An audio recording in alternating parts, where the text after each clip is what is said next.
locally for the Carolinas. This is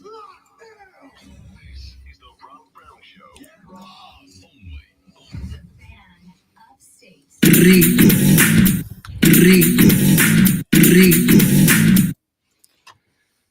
And off we go. It's Monday. Welcome in, ladies and gentlemen, the Rob Brown Show on your radio. It's the Fan Upstate. Howdy, y'all. How do you do? Great to be back with you. Let's have a little fun, shall we? Let's rock and roll. Kick some names, take some ass, do what we do here on the show. I am Rob Brown. On the other side of the metaphorical glass this AM, the guy in charge of the ones and twos, the subwoofers and the tweeters, the X's and the O's, everything that will penetrate your ear holes for the next 4 hours of electrifying sports talk entertainment, the great one, Lonzo. Hi, Zoe. Mid-range just called, and they don't like being dissed. You forgot the mid-range. I did forget the mids. That's on me, team mids. My bad, but we got you. Can't have a good mix without the mid, man. We can have a good mix of stuff to talk about in the world of sports.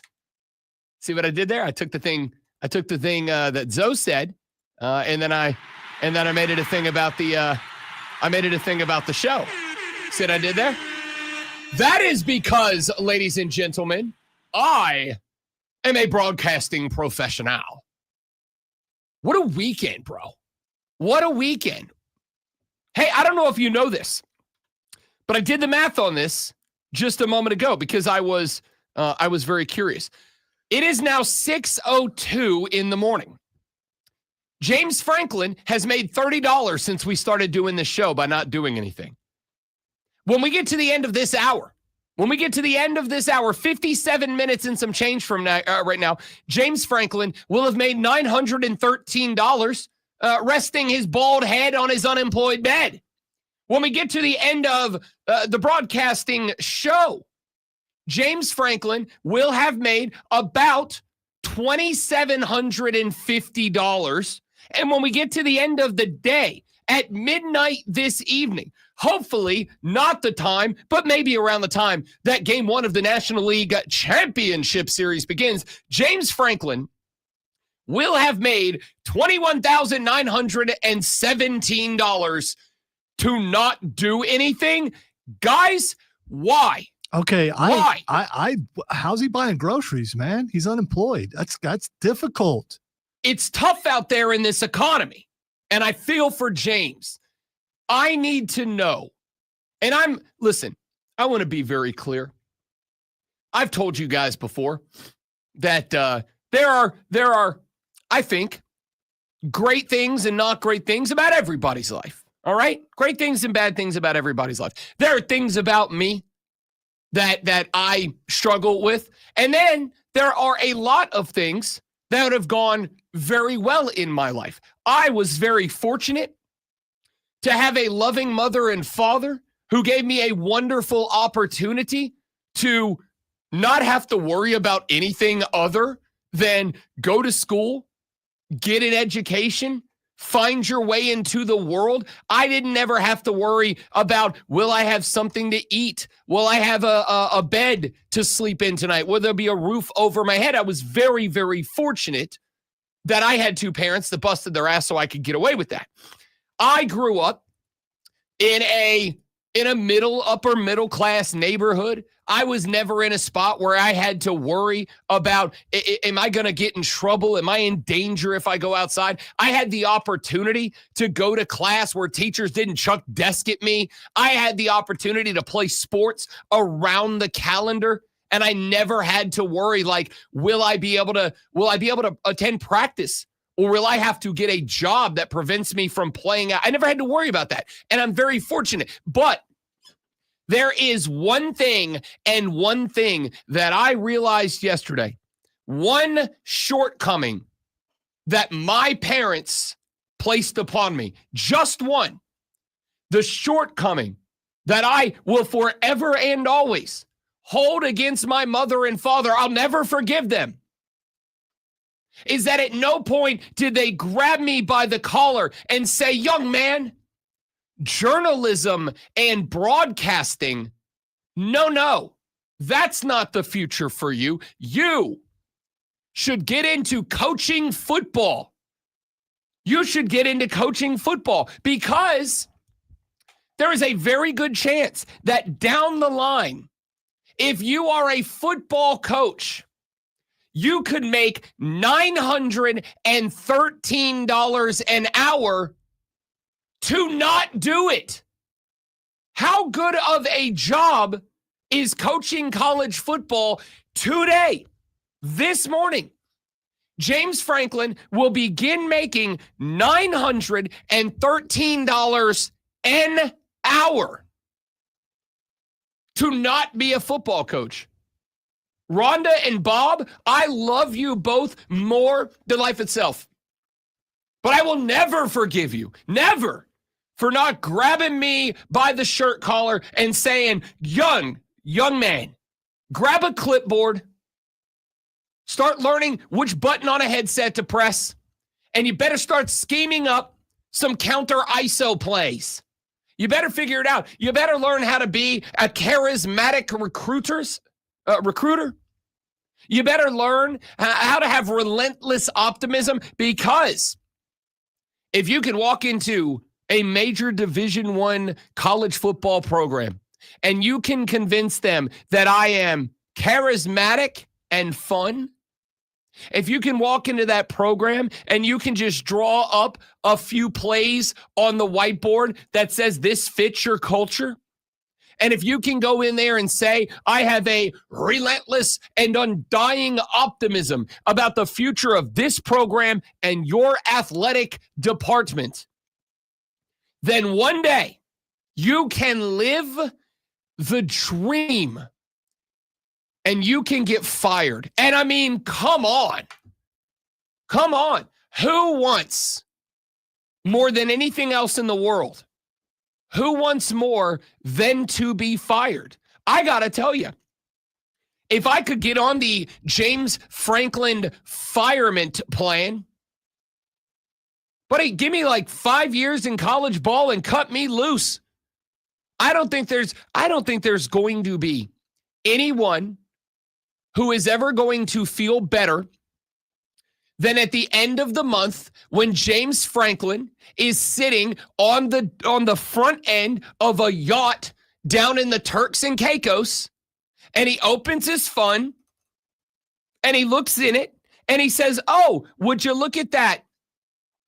The north of $666,000 that Penn State owes me this month just hit the account. Waiter, another bottle of Dom, please. Yes, young ladies, if you would keep fanning me with palm fronds and feeding me grapes, I have an exhausting life of being fired ahead of me here on my yacht, affectionately named the Franklinator.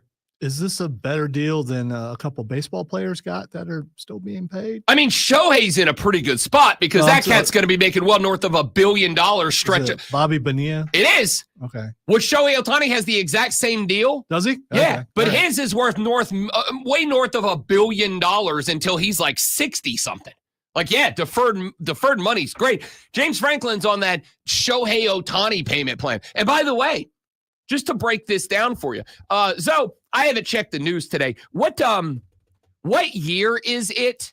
If you don't mind me Doc Browning you. It's nearly 2026, but it's still 2025. It is 2025. Because I'm real bad at math. Like, I'm a dumb person and I acknowledge it. That's why I like sports so much. I'm a dumb guy. If we just go ahead and say, let's round it up and say that it is 2026. James Franklin is going to be paid this amount of money from now until the same date in 2031. Now, throwing some numbers at you in James Franklin's contract. But in case you would like to break it down, specifically you Utes of America out there, I'm not saying that every football coach is going to end up like James Franklin. I'm saying it sounds pretty good. I've told you about this job before. I know how this job works. This job, there's a catchphrase amongst most of us who are boots on the ground at the local level doing this job. There's an old expression in this job. 10% of people make 90% of the money. For every Rob Brown, Great Alonzo, Diesel, Cole Bryson, there is one guy sitting on a rooftop somewhere making 7 times what the 4 of us make all put together.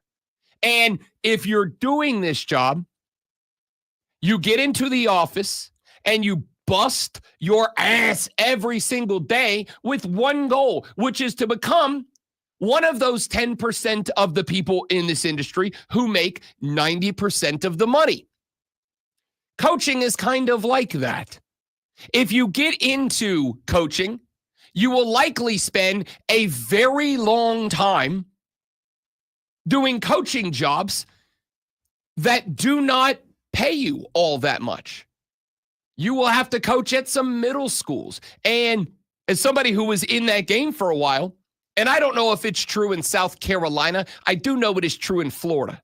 If you are a football coach in Florida, unless you are the head coach / athletic director of a school, you get like a very meager stipend added to your teaching paycheck if you're a coach.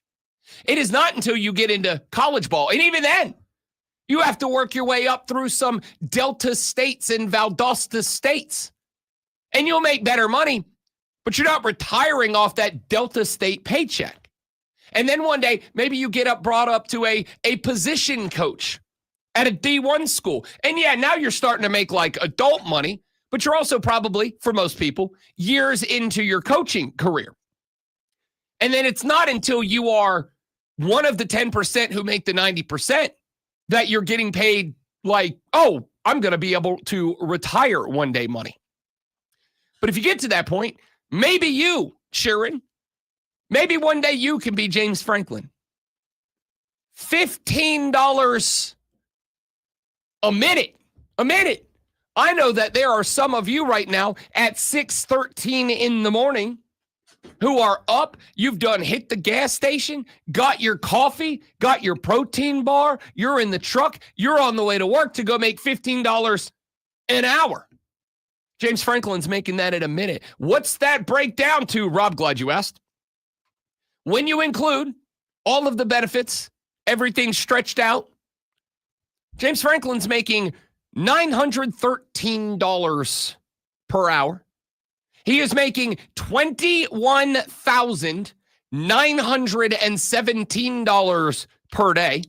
He will make at the end of every week, next Monday at 6:13 a.m., when we are wrapping up segment 1 of hour 1, James Franklin will have $153,846 in the bank. On November 13th of 2025, in 1 month from today, in 1 month when we are sitting down wrapping up segment 1 of hour number 1, James Franklin will have banked $666,666.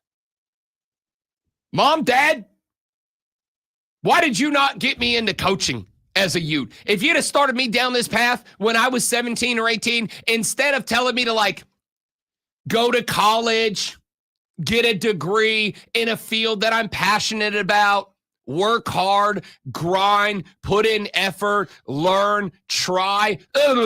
Why would I do all that? I could have just been a great football coach.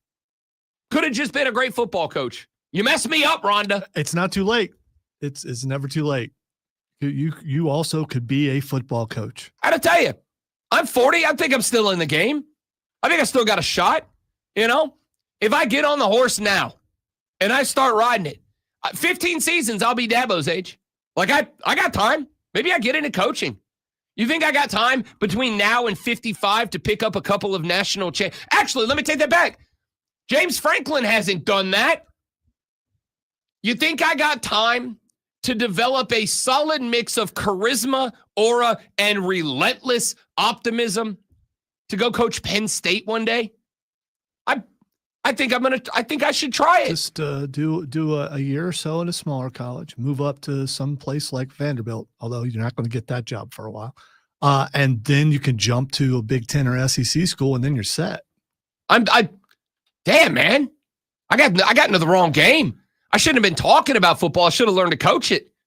Holy cow. And by the way, right out of the gate, Patrick's on our live stream, which you can join us, by the way, at facebook.com/TheFanUpstate, TheFanUpstate on YouTube or on Twitter, The Rob Brown Show on Facebook, on YouTube, and on X. Patrick, a 6 a.m.er, right out of the gate joining us. He said, quote, "Is this better than Jimbo Fisher?" Hilariously, Patrick, it is not. Hilariously, it is not. The ultimate payout for James Franklin works out to be about $49 million that Penn State will owe him between now and around the same time in 2031. Jimbo Fisher's buyout was for $76 million. I'll run those numbers by you again. James Franklin is owed $49 million between now and this weekend in 2031. Jimbo Fisher, when he was relieved of his duties at Texas A&M, was owed $76 million. You know, sometimes on the internet, you go to like Reddit or you go to Twitter where people gather in large groups and they're just looking for conversation starters. One of the ones that pops up with great regularity as a conversation starter on the internet is, if you could take all of the knowledge and wisdom and memories that you have in this day and age, and you could teleport back into your body when you were 10 or 11 or 12 years old, what would you do differently? And there's a lot of great answers when people are asked that question. I've thought that question before. What would I do? And there's two attacks to it, right? There's the personal side. What would I change about my life and my behaviors and my actions? For instance, in 10th grade, I would have asked out Reagan Porter before the captain of the basketball team did. She probably would have said no, though. Maybe, but I don't think so. Because we had one of those like 10 years after you graduated high school conversations where you're kind of like, she's married and got a kid. I'm off doing my own thing in a different part of the world. And she hits you with the, why didn't we ever date in high school? Because of Keith, ma'am. Maybe I would have. But then there's the professional side of it. If I could go back to when I was 10, 11, and 12 years old with all the current knowledge and wisdom of memories, what would I do? Well, aside from take the Biff Tannen route, I bet $1 gazillion on every Super Bowl knowing all of the winners, if I could remember them. On top of that, I'd have got into coaching. You'd have seen a little 6th grade Rob Brown running around with a visor and a headset on. Coach Bobby Moore, stop running the triple option. You got a wide receiver that's about to go to Alabama and set every receiving record in the book. Throw it to him. Come on, Bobby Moore. I'm in 6th grade. I'm ready to coach. Because one day I would like to make $21,917 per day not coaching. I would like to, and I mean this.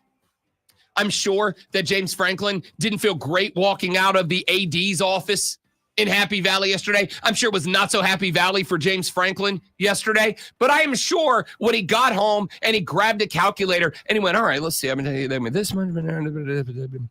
That's damn, $21,917 every day. Guys, I think I'm going to be okay. I'm going to be just fine.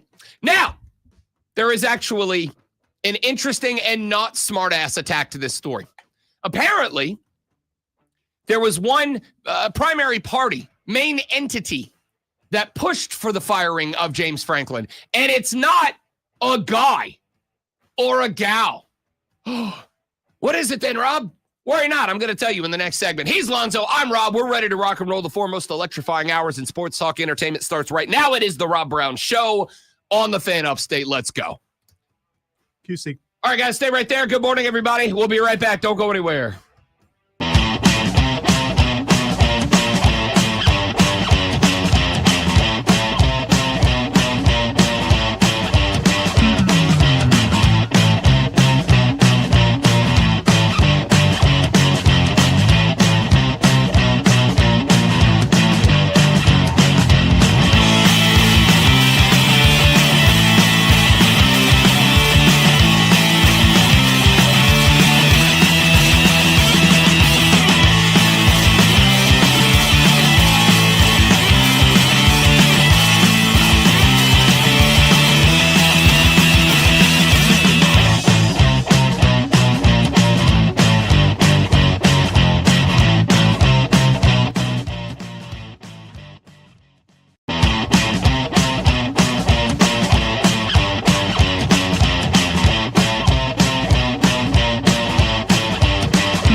Everybody get your tinfoil cap on, because there's a conspiracy theory brewing up in Penn State University.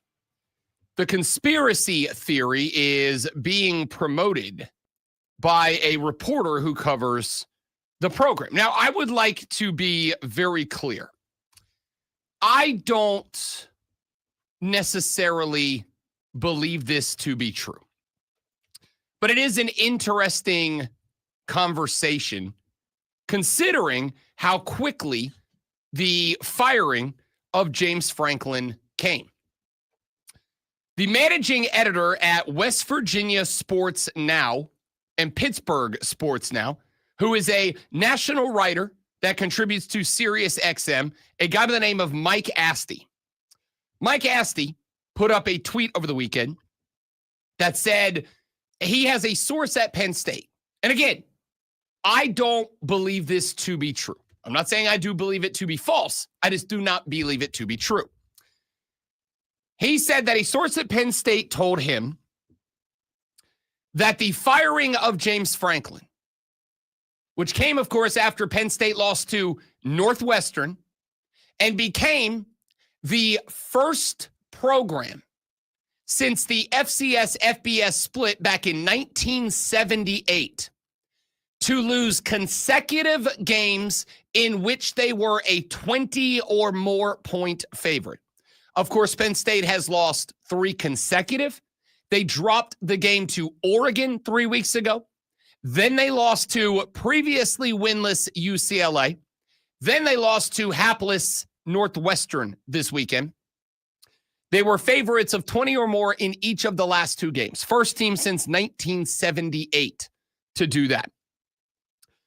The report from Mike Asti is that a source at Penn State told him that the firing of James Franklin, which obviously came very rapidly after the loss to Northwestern, less than 24 hours later, was Adidas pushed for the removal of James Franklin.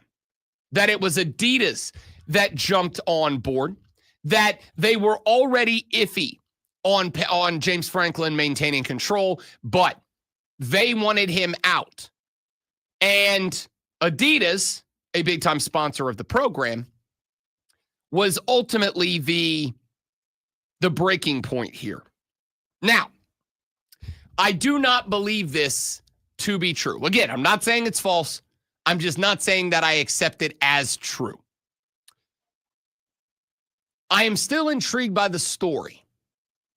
And I am intrigued by the story because my question was at the time of the firing and remains after this report, alleged story. My question is, how do you weigh the pros and the cons of making this move, and especially making it in a way that felt, at least to some degree, knee-jerky? Now, you may say, Rob, it's not that big of a knee-jerk reaction. They lost to previously winless UCLA, and they lost to Northwestern, who is notably not good at football.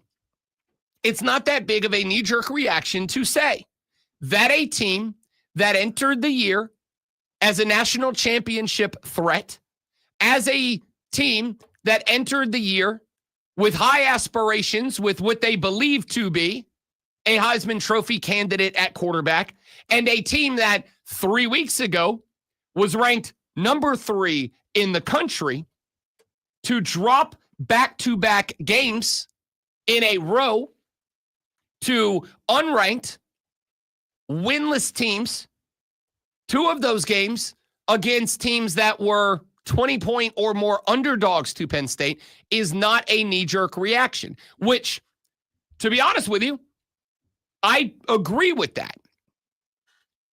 But on the pecking order of where Penn State is, there's a lot of other teams that are looking up right now. There's a lot of other teams that wish they were, even with this run of this run of bad games, frankly, from Penn State. This is a guy, as your head coach, who averaged 10 wins a year for a long time. This is a guy, as your head coach, no, he did not get you to the promised land. But this is a guy who was last year one play away from playing for the national championship. One play. And he's been that close a few times. He's been in spots many times over the years for Penn State. He's been in spots where if the playoffs were expanded, he 1,000% would have been in the mix for a national championship. So, the benefit here, obviously, is that you get out ahead of the coaching carousel. You get out ahead of other teams that will be moving on. And we know that there are at least a handful of schools that will be in that boat. Yeah, but here's the thing. If Adidas did have something to do with him being fired, why would you want to go there? I guess to get paid for a really long time, I suppose. But if the institution isn't in charge and a company is, and you do something the wrong way, obviously they don't care if they indeed are the ones who paid for this. I don't know. Is it a place you want to go work? It's a place I can get fired and make $21,000 an hour. I mean, I get that. Yeah. I also get that. But the answer is, okay, let's start with this. The answer is yes. The answer is yes. Because, and here's why. And this I want to talk about coming up in the next segment. I do wonder, and almost think we have to, start seeing a change in the way that head coaching contracts are laid out moving forward. Because let's look at Penn State, who, as we've mentioned now a couple of times, is on the hook for $49 million for James Franklin. They will be paying the man north of $666,000 a month to not be their coach. Let me give you another number that I find very interesting.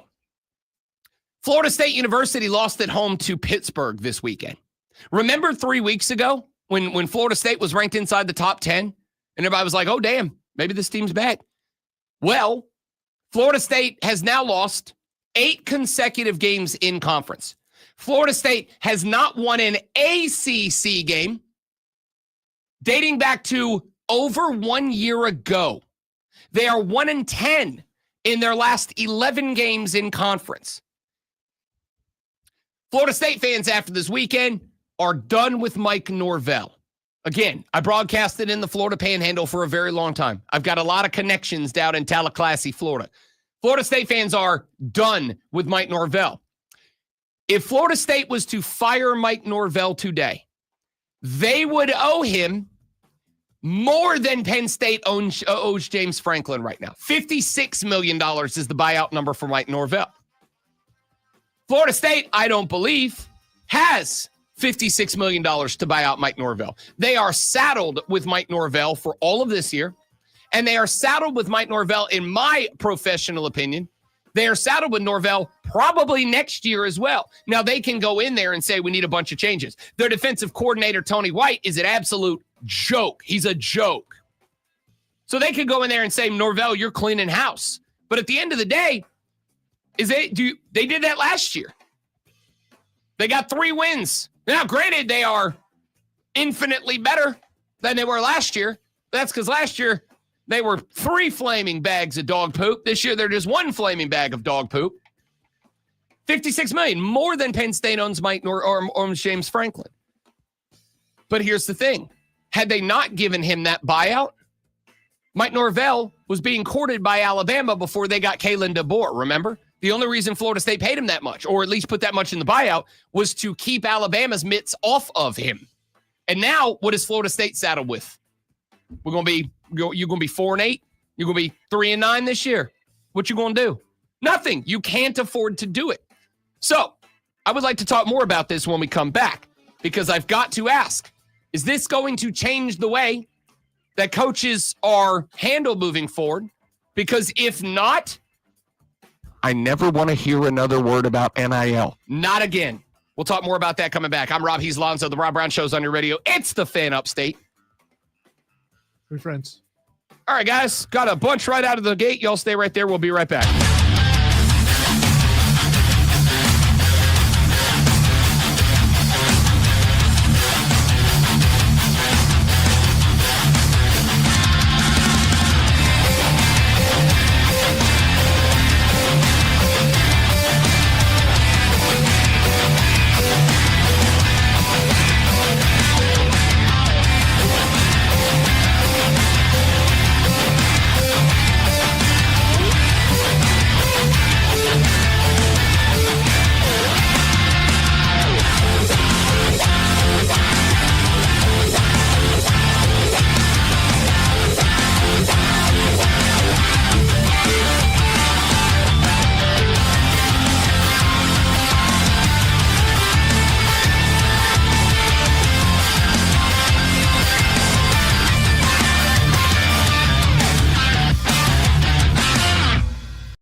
The Rob Brown Show on your radio. It is the Fan Upstate. James Franklin fired by Penn State after 3 consecutive losses.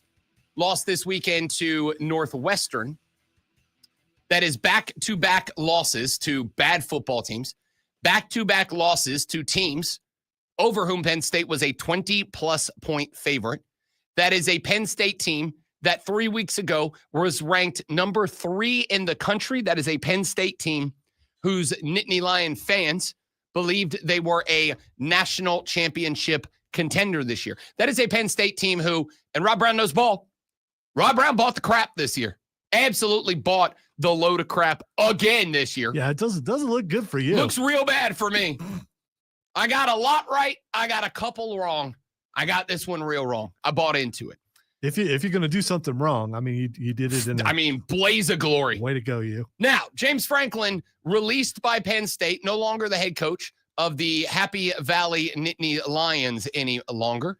James Franklin, by way of not being the head coach, and yes, I'm going to say these numbers a lot because, it's kind of like, it's when you hear something, it's one thing. When you see the thing play out in front of you, right? Like that's when it really starts to take an impact. It's one thing to have somebody say, oh, this bad thing happened. It's another thing when you have to look at the thing. We call it the Ray Rice effect, where I come from. It's kind of that. We have done this show. We have been on the air now for 43 minutes at this point in time. James Franklin has, since we started this show 43 minutes ago, James Franklin has made $645 since we started this show. When we end this show, when this show comes to its conclusion, let me do the math on this just because I'm curious. When we end this show, Lonzo, James Franklin will have made $3,652 in the 4 hours we are on the air. That's good work if you can get it. And on a day's pay. And he's probably sleeping. So, with all of that being said, I am very intrigued by the firing for 2 primary reasons. The first reason is, as mentioned, what do you do next if you're Penn State? Maybe this is a lazy take, but I don't think it is. It's one of those takes that you go, do you know why everyone has this take? Because it's reality. Because it's the real take. What are you going to do next if you are Penn State?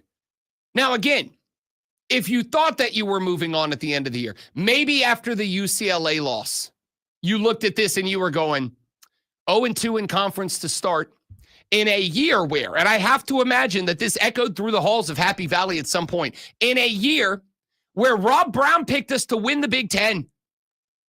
We are now 0-2 in conference. We are effectively eliminated from conference contention. If you already knew you were going to move on, maybe you let James Franklin finish the year, but you're having the conversations in the background. But after the loss to Northwestern, sure, I get moving on. You want to get out ahead of the coaching carousel because there's a very good chance that Florida is in it this year. There's a decent chance that Arkansas is in it this year. There's a decent chance, UCLA is in it already. Virginia Tech is already in there. There's a number of schools that are likely going to be looking for a new head coach. And if you are the Happy Valley Nittany Lions right now, you have resources, which is great. But are you a school that is grabbing a ton of attention, or are you looked at as a school that has James Franklin's fingerprints all over it since he's been there so damn long? That's going to make it difficult to attract whoever is the next big-time coaching candidate. Kurt Cignetti, am I right? By the way, the Hoosiers are now number 3 in the country after a win on the road at Autzen against the Oregon Ducks. Who told you that was a reality and this team's for good? That's right, me, because I know ball except Penn State. So I get wanting to get out ahead of the game, which I think Penn State wanted to do. But who do you hire who's a layup hire, I guess? Like, who's going to be better than? averaged 10 wins a year, had you in prestigious bowl games every year, had you in the playoffs, most years, in fact, I might even say every year that James Franklin's been there, James Franklin's team either is in the playoffs or they're right there on the bubble. Who's that guy? Nick Saban. Yeah. Yeah. I mean, if he wants back, if he wants back in, it's the perfect place. That being said, if you're watching Game Day on Saturdays, I think Nick's pretty happy where he's at. But I don't know Nick Saban personally. So, like, if he wants back in, yeah, absolutely. Great spot. Perfect spot. I just don't think he does. Nick Saban didn't get out because the sitch at Alabama was bad.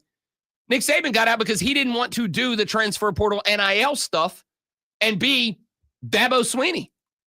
That's what he didn't want to do. Yeah, but if Adidas is running the thing, then you know where the money's coming from. Do you not have to worry about it? Yes, you do. Yes, you do. The portal, you still have to roster build. You still got to go to the portal. You still got to do the retention, right? So, but all that to the side, and I do want to be very clear. The Adidas story is unconfirmed at this point. It is a rumor out of Happy Valley. Patrick said, Dabo, Kirby, Dan Lanning, Sark. Let me ask you the question, and I mean this. Patrick, do you think Dabo wants to leave Clemson? I don't think he does. Like, I think a lot of this Dabo, I think it's fan-driven stuff. I don't think he has any interest in leaving Clemson. Kirby Smart, in what world, Patrick, I say this respectfully, in what world is Kirby Smart leaving Georgia for Penn State? Like, in what world? Georgia can match anything. Now, maybe Kirby leverages that job to get more money out of Georgia. But there's no world that Kirby Smart leaves Georgia for Penn State. Dan Lanning has already said, I am not leaving Oregon. Now, maybe he's a liar, as some coaches have been. I don't know how many times I have to say it. I'm not going to be the head coach at the University of Alabama. You know who said that? Nick Saban. Loudly, into a microphone, whole chest, 10 toes into the sand. And then he did that. So maybe Dan Lanning's a liar. But here's the thing.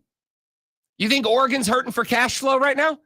Phil Knight has pretty much given them a blank check and said, win me a natty. Go get me one. Why do you think Dan Lanning is there right now? Because they got that money. He's not leaving the Ducks to go across conference to Penn State when Oregon has basically said, do whatever you want, any way you want to do it. Like Steve Sarkisian at Texas. Why in the world would Steve leave Texas, who is one of a very small number of schools that has more money and resources than Penn State? There's like none of those guys are on the list for Penn State. They're just not. So where are you going to? What's next? I don't think any of the heavy hitters. I don't think any of the heavy hitters have a reason to leave where they are to go to that next spot. So that is half of the equation. What are you going to do to replace James Franklin? Now, the other part of the conversation, this one I do think is going to be more interesting to a lot of you, because this may change how coaching works. But if you're looking at the buyout that Penn State has to come off of $49 million, if you're looking, let's say right now at Florida State University, the FSU fans are done with Mike Norvell after this weekend. That team looked like booty cheeks against Pitt. If you're Florida State and you're ready to move on from Mike Norvell and go, yep, listen, that 2023 run was spectacular, 13-0, but we got left out of the playoffs. But hey, great year. Why'd you have a great year? Because you got lucky on Jordan Travis and Johnny Wilson and Trey Benson. Because you got lucky on a trio. Every other year that Mike Norvell has been there and built a team out of the portal, it stunk out loud. Mike Norvell can't recruit, or at least he is not recruiting. Much like Shane Beamer, who we're going to talk about in the next hour, because yes, there is big news on the coaching front out of the Gamecock program. Much like Shane Beamer. At this point, most fans have lost belief that Mike Norvell can put a coaching staff together that's competent at this point. They want him out. Here's the problem. After they went 13-0 and missed the playoffs, when Alabama was looking for a new head coach, the rumor was they were really interested in Mike Norvell in Tallahassee. So Florida State gave Mike Norvell an extension after that year. That extension 2 years later, has him sitting right now on a $56 million buyout. That is $7 million more than the buyout that we are making fun of today that Penn State owns James Franklin. $56 million. Florida State, even if Mike Norvell walked in today to the athletic director's office and took a dump on his desk, they can't afford to fire him. They don't have that money in the bag right now. They don't have Big Ten SEC TV money behind them. Even with the ACC's new restructured grant of rights, where Florida State gets more money than everybody else. Here's the other part of it. It was based on what? Performance. Florida State gets no more money. None. So they can't afford to fire Mike Norvell. At least Penn State has Big Ten television money coming in. At least Penn State has Big Ten revenue coming in. And at least they have that big-ass check that they got last year from going to the playoffs and going to the semifinals in the playoffs. Florida State doesn't have any of that. They can't fire Mike Norvell if they wanted to. And to be honest, I think that they do. So, if you're an athletic director moving forward, I got to think, I'm not doing these big-ass buyouts anymore. I got to think, if I'm going to pay primo dinero to get a coach, I'm just going to give him a gigantic annual salary up front, right? I'm just going to give you a gigantic annual salary. James Franklin's salary, if I recall, is $8 million annually. Oh, it's like $500,000, but then they stacked it with a bunch of stuff. His base salary is $500,000, but they stacked it with a bunch of other stuff. I'm just going to say, hey, coach, we want you. I'm going to give you $17 million a year, highest head coaching salary of all time, but there ain't a dollar in buyout. Now, the coaches aren't going to accept that, right? No matter how much they say, oh, I'm willing to bet on myself. I bet you, I'm willing to bet. If I was able to bet on myself, but I lose and I get fired and I'm sitting on a $49 million buyout, yeah, I'd take some friggin' chances. But I don't get a buyout like that, right? So the coaches are going to say no. But at some point, I've got to think, and maybe I'm wrong here, but at some point, I've got to imagine that schools, when they are in the market for a new head coach, like, I don't know, Penn State is going to be now. At some point, I think you've got to say, we can't put a $50 million buyout on the table for you, coach. We can't do it.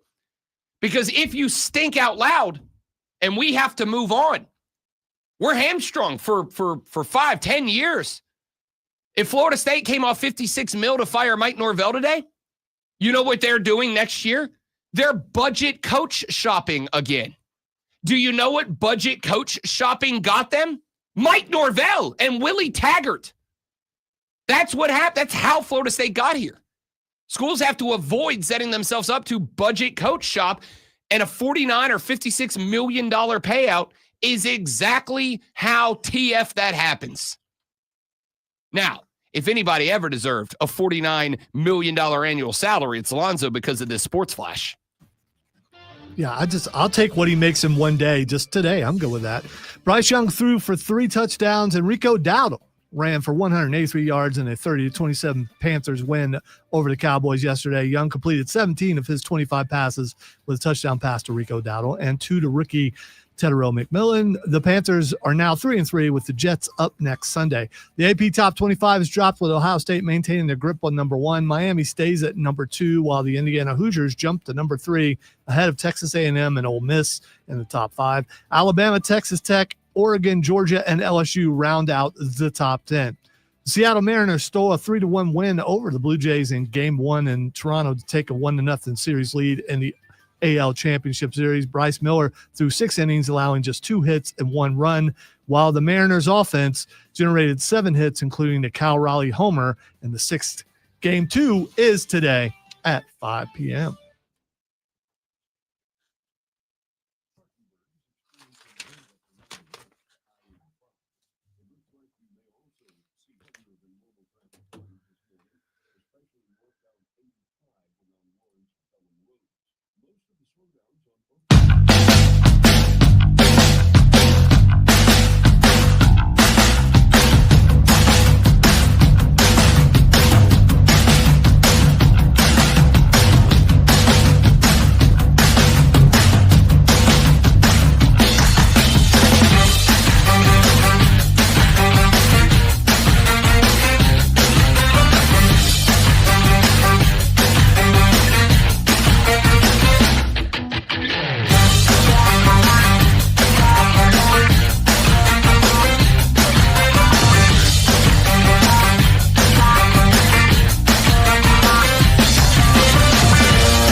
Rob Brown Show.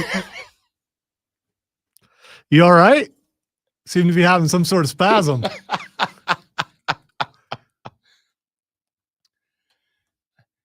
I want to talk about it. Don't do that. I want to bring it up. What was your favorite part of Australia that they showed over the weekend? Rhea Ripley, of course. Yeah. Same. Welcome back, ladies and gentlemen, the Rob Brown Show on your radio. It is the Fan Upstate. There are some things you can't recreate. They're just moments, and they're just moments. What was the name of that? What was the name of that tag team that came out and they used to do the crazy stuff and they like spit and they like walk like this? Do you remember them? Fred and Barney. No. They were the pro tag team. They used to come out and they wore like the singlets and they went like and they did this. Pretty Deadly? No. Big rip guys. They looked like they were, Did you say big rib guys? Ripped guys. Okay. They were kind of loco, kind of screw loose up top. You know who I'm talking about. No, I don't. The Bushwhackers. Oh, okay. That's it. The Bushwhackers. Because I'm not doing it. Ladies and gentlemen, we got a lot to get to here on the foremost electrifying hours of sports talk entertainment you're going to find anywhere. It is the Rob Brown Show right here on the Fan Upstate. What a hell of a weekend of football it was. And we've got other stuff that we need to get to.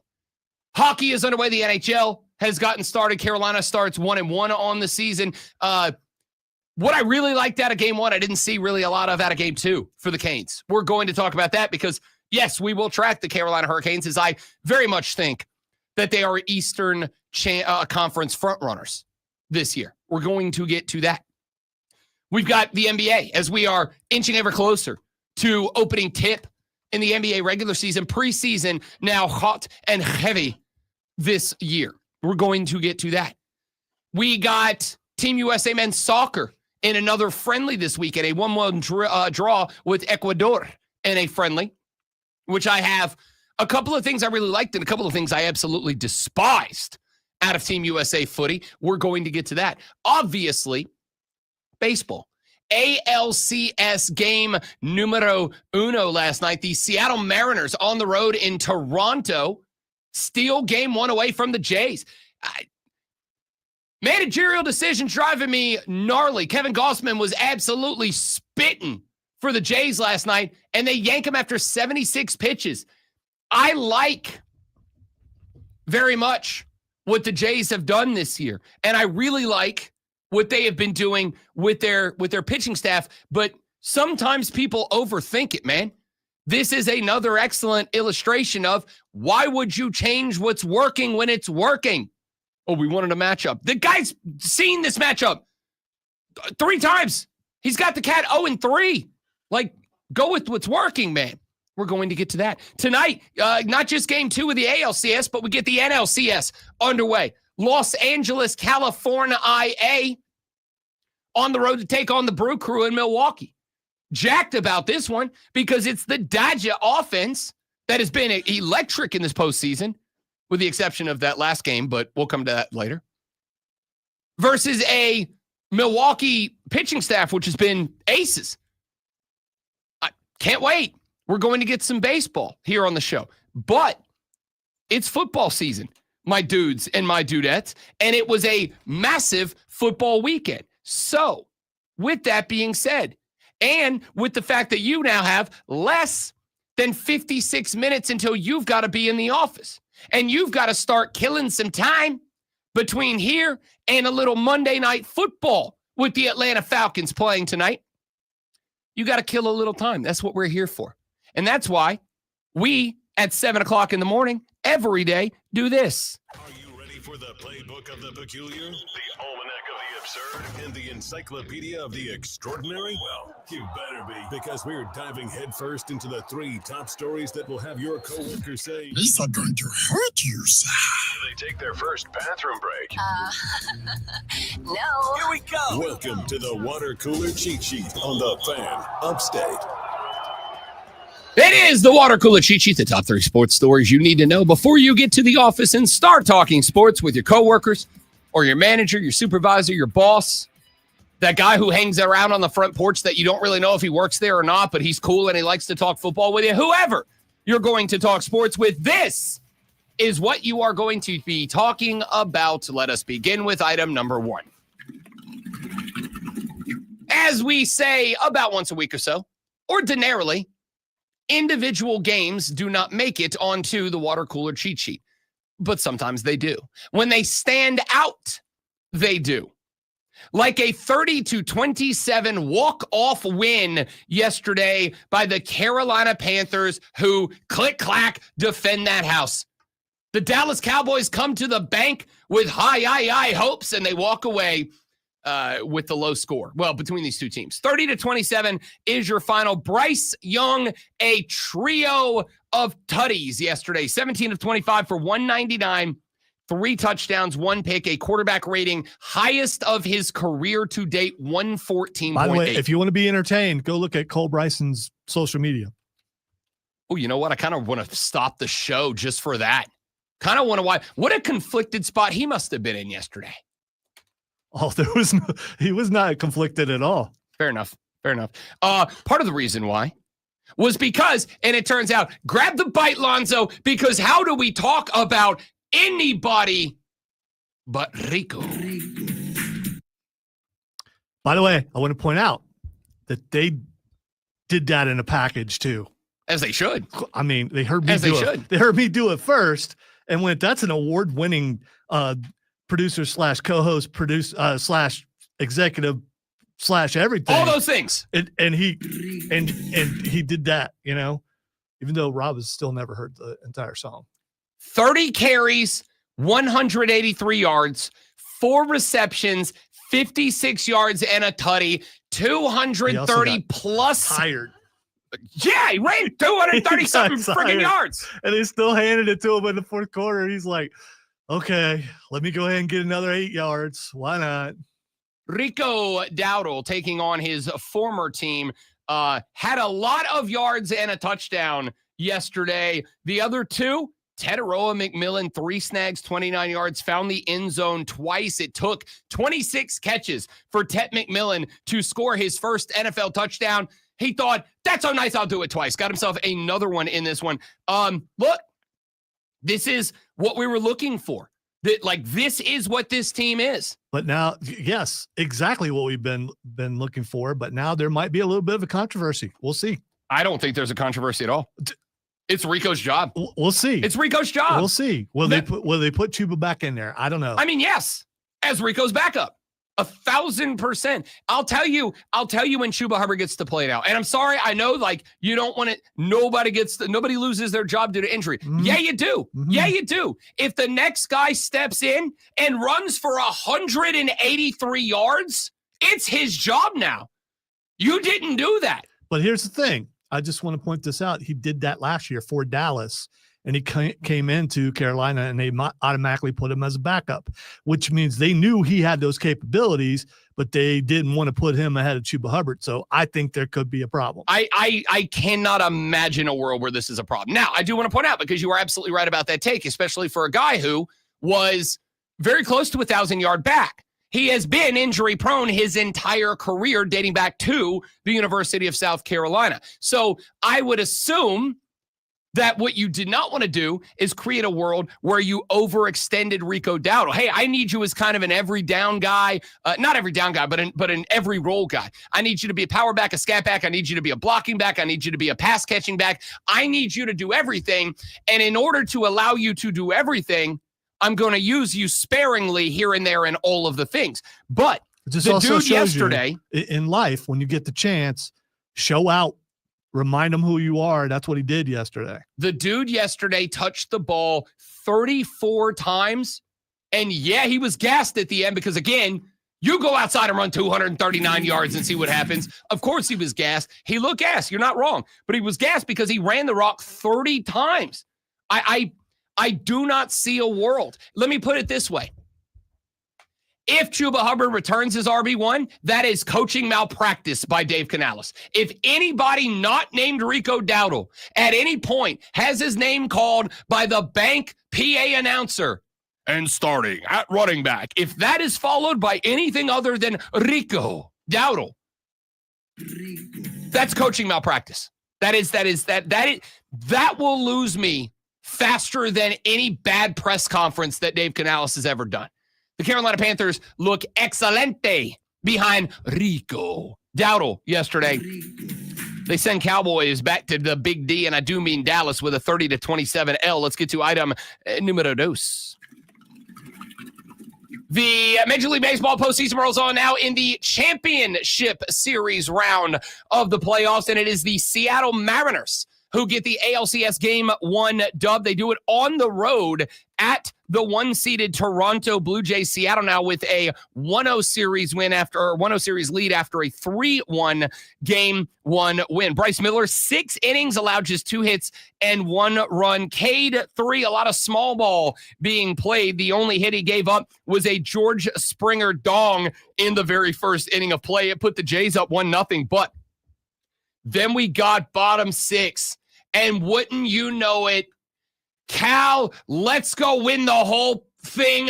Big dumper Raleigh went 420 to right center, tied it up at 1. Polanco would single to left right after him. Rodriguez would score. Polanco would single again in the top of the 8th. Score Randy Arozarena. That made it 3-1, and that is your final scoreline. Seattle behind the big bat and the big dong of the big dumper, Cal Raleigh, get that Game 1 win. Game 2 in the ALCS will be this afternoon at 5:08 p.m. Right now, Logan Gilbert versus Trey Savage is your pitching matchup. Toronto minus 145 on the money line. It's about the same number they were last night. Again, Kevin Gausman, 76 pitches, was absolutely doing work last night for the Jays, but for some reason that I don't understand, Decker and I were texting back and forth like, yo, what are we doing here? Kevin Gausman, 5.2, 3 hits, 2 runs, 5 Ks, was yanked after 76 pitches. They would end up, Toronto, using 5 bullpen guys. It just did not, it wasn't what they wanted. Wasn't what they needed. We'll come back to that. Game 1 of the NLCS is tonight. It kicks off at 8:08 p.m. Blake Snell will toe the rubber for the LA Dodgers. Do not have a starter listed yet for the Milwaukee Brewers. There's really only 2 guys that could go. My bet is Quentin Priester. We could be wrong about that, but NLDS Game 1, the Dodgers minus 160 on the betting line tonight on the road at Milwaukee. Finally, let's get to item number 3. This is a college football story, and it is it's a big one. James Franklin fired yesterday by Pennsylvania State University. 12 seasons he's been at the helm for the Nittany Lions. They have not won a natty in those 12 years. However, James Franklin did average 10 wins a season. So why, oh me, oh my, would they let James Franklin go? I'll give you the answer. In those 12 years, James Franklin had 29 losses against AP-ranked teams, period. In those 12 years, as a top 10 team, James Franklin had 19 losses. In those 12 years, against AP top 10 teams, James Franklin had 21 losses. And in games where James Franklin's Penn State Nittany Lion was ranked in the top 10, playing a team in the top 10, James Franklin had 12 losses. A losing record against AP ranked teams and AP top 10 teams over those 12 years. Penn State will have to pay Franklin's base salary of $500,000. They will have to pay $6.5. They wish. 6.5. It's like $6.5 every word I say today. He gets $6.5. $6.5 million and an insurance loan of $1 million every year until 2031. James Franklin owed $49 million after a 10-year contract extension worth $85 million was signed back in 2021. That means if you are keeping track at home but are bad at math, like yourself, don't worry, we got the numbers. James Franklin will make $15 a minute. James Franklin will make $913 an hour. He will make $21,917 per day. He will make $153,846 a week. He will make over $666,000 a month, not a year, a month, from now until this date in 2031. My parents were wonderful parents. They gave me a ton of opportunity. They worked their asses off so that I could go to school and just learn, so that I could leave my house and not feel like I was in danger, so that I could play sports year round, so that I could search for and find and maintain and get an education, so that I could do what I wanted to do and grow into who I became in my adulthood. And I will never be able to thank them. However, I will be mad at my parents for one thing until the day that I die. Never once did they grab a young Rob Brown by the shirt collar, shake me a little bit and say, hey, idiot, maybe don't talk into a microphone for livings. Maybe be a football coach, because I don't think there's a job better in America than being a fired professional college football coach. That's spectacular, man. That's spectacular. James Franklin relieved of his duties by the Penn State Nittany Lions, $49 million buyout. And there are two questions that I ask about this. Number one, looking at this from the football perspective, where does Penn State go from here? Where do you go? Because you were annually a top 10 team. James Franklin, yes, you lost a pair of disappointing games. Happens to everybody. But you lost 2 games in a row, including a home game and an away game where you were a 20-plus point favorite. And you moved on from a coach who averaged 10 a year, and who for those dozen years would have, every one of them, either been a playoff team in an expanded playoff or at least on the verge of it in the second best conference in America. What? So where do you go? And number two, does seeing a buyout like that, does seeing a numbers breakdown like that create a world where, from this point forward, colleges change how they structure coaching contracts? And if so, if a school was to say, we either can't, don't, or don't want to have the ability to pay a $49 million buyout, or in, say, Florida State's case, they're done with Mike Norvell after FSU lost to Pitt. Florida State has not won an ACC game for over a year now. They are 1-10 in their last 11 conference matchups. If Florida State wanted to move on from Mike Norvell today, and I can tell you as somebody with a lot of contacts down in Tallahassee, Florida, as I used to broadcast in the Panhandle, they do. They're ready. But if they fire Mike Norvell, and they don't have Big Ten television revenue like Penn State does. They don't have a big old fat check from going to the playoffs and going to the semifinals last year. They don't have nearly the resources Penn State does. Do you know what Mike Norvell's buyout today is if Florida State was ready to move on? $56 million. $56 million. They signed an extension after the 2023 season where he went 13-0 because Alabama was on the phone with Mike Norvell saying, hey, why don't you come to Tuscaloosa, Alabama? And Florida State said, whoa. He just went 13-0. He just got us into the playoff. Oh, wait, our bad, but he coulda, shoulda, woulda. Let's give him a buyout. And they did. $56 million owed today. Florida State doesn't have that. They don't have the money Penn State's given to James Franklin. So they're boned, dude. To put it professionally, they're boned. Because in what world can Florida State, without Big Ten money, without playoff money, semifinal playoff money, without all of that, where are they going to get $56 million? And here's the thing. It's not just about the 56. Because they could put together a plan for $56 million. But the reason Mike Norvell is at Florida State is what? Because after Jimbo Fisher left, and after they had to fire Willie Taggart because he wasn't the answer, clearly, they owed Willie Taggart so much money that they had to bargain shop for Mike Norvell. That's why they got Mike Norvell out of Memphis. If they fire Mike Norvell, what do they have to do? They have to bargain shop the next guy. You don't think Florida State would love to be in the bidding war for Kurt Cignetti down the line when he inevitably leaves Indiana? Of course they would. But they can't afford that right now. They can't go compete with Penn State. Hell, they can't compete with Arkansas right now. So what do they have to do? They got to ride this storm out for at least 2 more years with Mike Norvell, hope he figures it out, or otherwise just be a 6-win team fighting for bowl eligibility for 2 more years until they can fire him with a reasonable buyout and then not have to be scraping the bottom of the barrel for just anybody who will come coach there. All right, we'll talk more about this later on, but we do have to get to some NFL. The Panthers win, and a big coaching change at South Carolina, one that fans have been asking for a while, got made. If you haven't heard about it, I'll tell you about it next. Rob Alonzo, the Rob Brown Show's on your radio. It's the Fan Upstate. Mad World. All right, guys. Good morning. April, Steven, Patrick, Jacob. Stay right there. Brian, we'll be right back.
South Carolina loses to Louisiana State University on the road. And let me give you the numero uno takeaway that I had from that game. That game was more than winnable for South Carolina. That game was more than winnable for the Gamecocks. That game was not won for one reason and one reason alone. And it has been a bugaboo for South Carolina in my ever so humble yet frequently correct ball-knowing opinion the entire season. The offensive line is bad. Not like below average. I mean, it's bad. This is a game that at one point, and she's a Gamecock fan. Yeah. Like, she's a Gamecock fan, but she's not necessarily, unless they're playing Clemson, then it's all bets are off. But she's not necessarily like a cuss at the TV Gamecock fan. But at one point, the wife said, "What the are we doing?" Because this team committed 13 penalties in this game, a huge chunk of which were false starts. How? How do you have that many of them? At one point you had, and I know this because I was also in a text message conversation with a dear friend of mine who is a Gamecock fan as well. This individual was like, how is it that these announcers are making fun of us? And they were. But I said, can I ask you a question? Why would they not at this point? It is comical now. This team had buku issues. Now, there is one more. A week after I was giving Mike Shula a lot of credit because in the game against Kentucky, a get-right game that I thought the Gamecocks took advantage of, we started to see, I thought, the evolution of the play calling. Suddenly, as we discussed last week with Lulu Kesson, and I am very interested to get her opinion on Thursday when she joins us at 8 a.m., covering the Gamecocks for the Greenville News.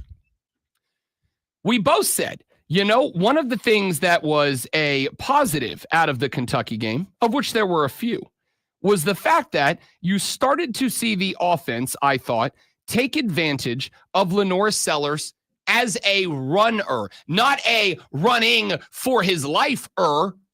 I mean, as a runner. And in this game, I really kind of thought we're going to start seeing that. Why?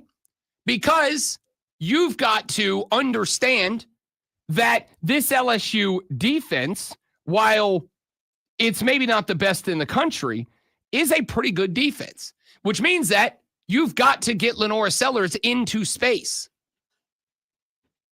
I do not know how many times in this game, and this was the same freaking thing that happened in the Virginia Tech game back in week 1 that made that game dramatically closer than it needed to be. I don't know how many times this has to happen before you address it. Lenoris would take the snap out of the shotgun. LSU was, but their blitz rate had to be like 60+%. Every play, they were bringing 5 or more. Every play, it felt like. And you will notice if you go back and watch the reps, that not just did they bring a blitz. The blitz was coming from a different spot, but they did one thing on every play. The left edge rusher up against your right tackle. The left edge rusher had one job: get up the field. Now, ordinarily, an edge rusher's job is maintain, contain. The job is get up the field and make sure that nobody gets wide of you with the football. If the quarterback or running back, whoever, if they start sprinting, you plant the foot, you run 90 degrees to the sideline, and you do not let them get across your face. You funnel them back to the inside. So where somebody is on a pursuit angle behind you can cut to the inside of you and make the tackle. That's not what LSU was doing. They weren't keeping contained to the right. They had their left edge rusher against your right tackle just get up the field. Do not let him even start to the right. If he cuts back to the inside, we'll take our chances with a linebacker on a spy. And that's what happened. I don't know how many times I watched Lenoris take the snap, drop back, see the blitz, try to go right, but there's nowhere to go because your right tackle and right guard were getting their asses beat every snap.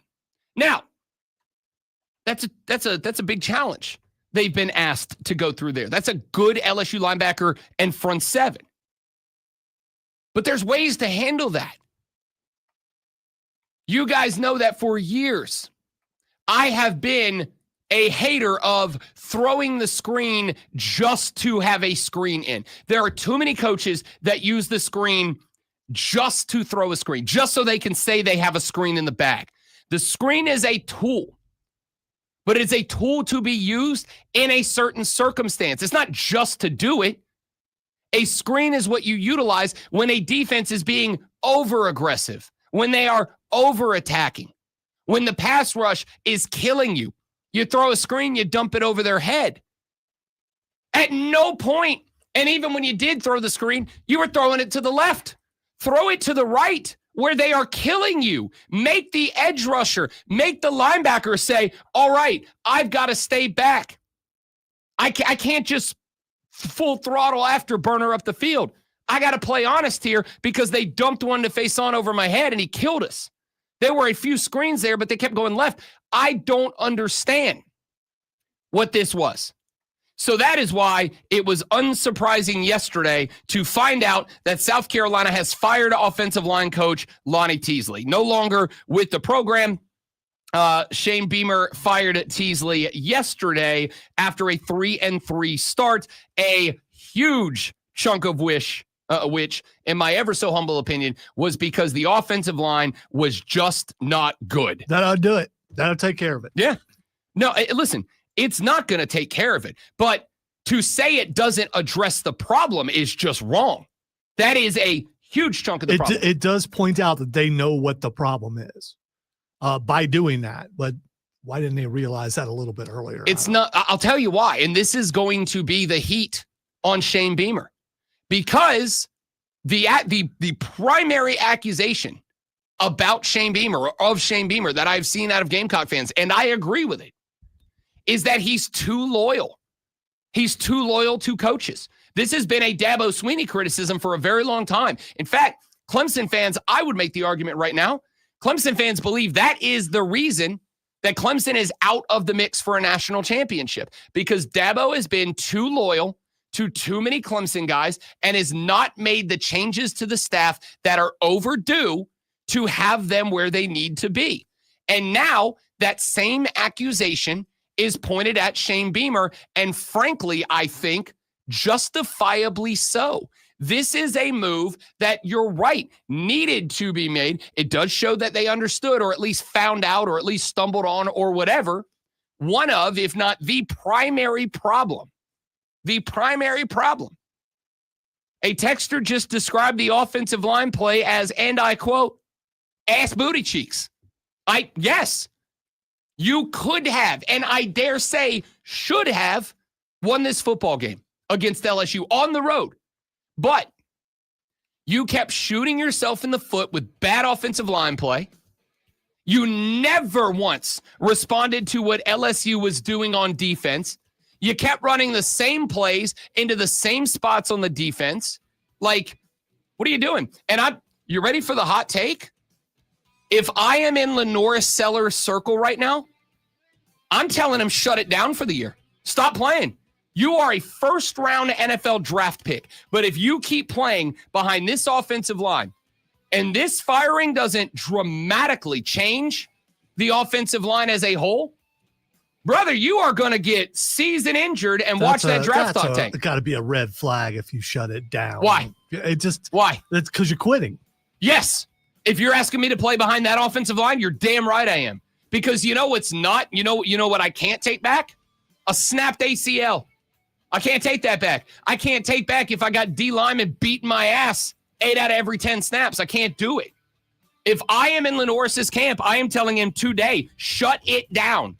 There is no reason for you to play past this point. You're going to go out there and what? Hell yeah. I brought my team to a 6-6 record.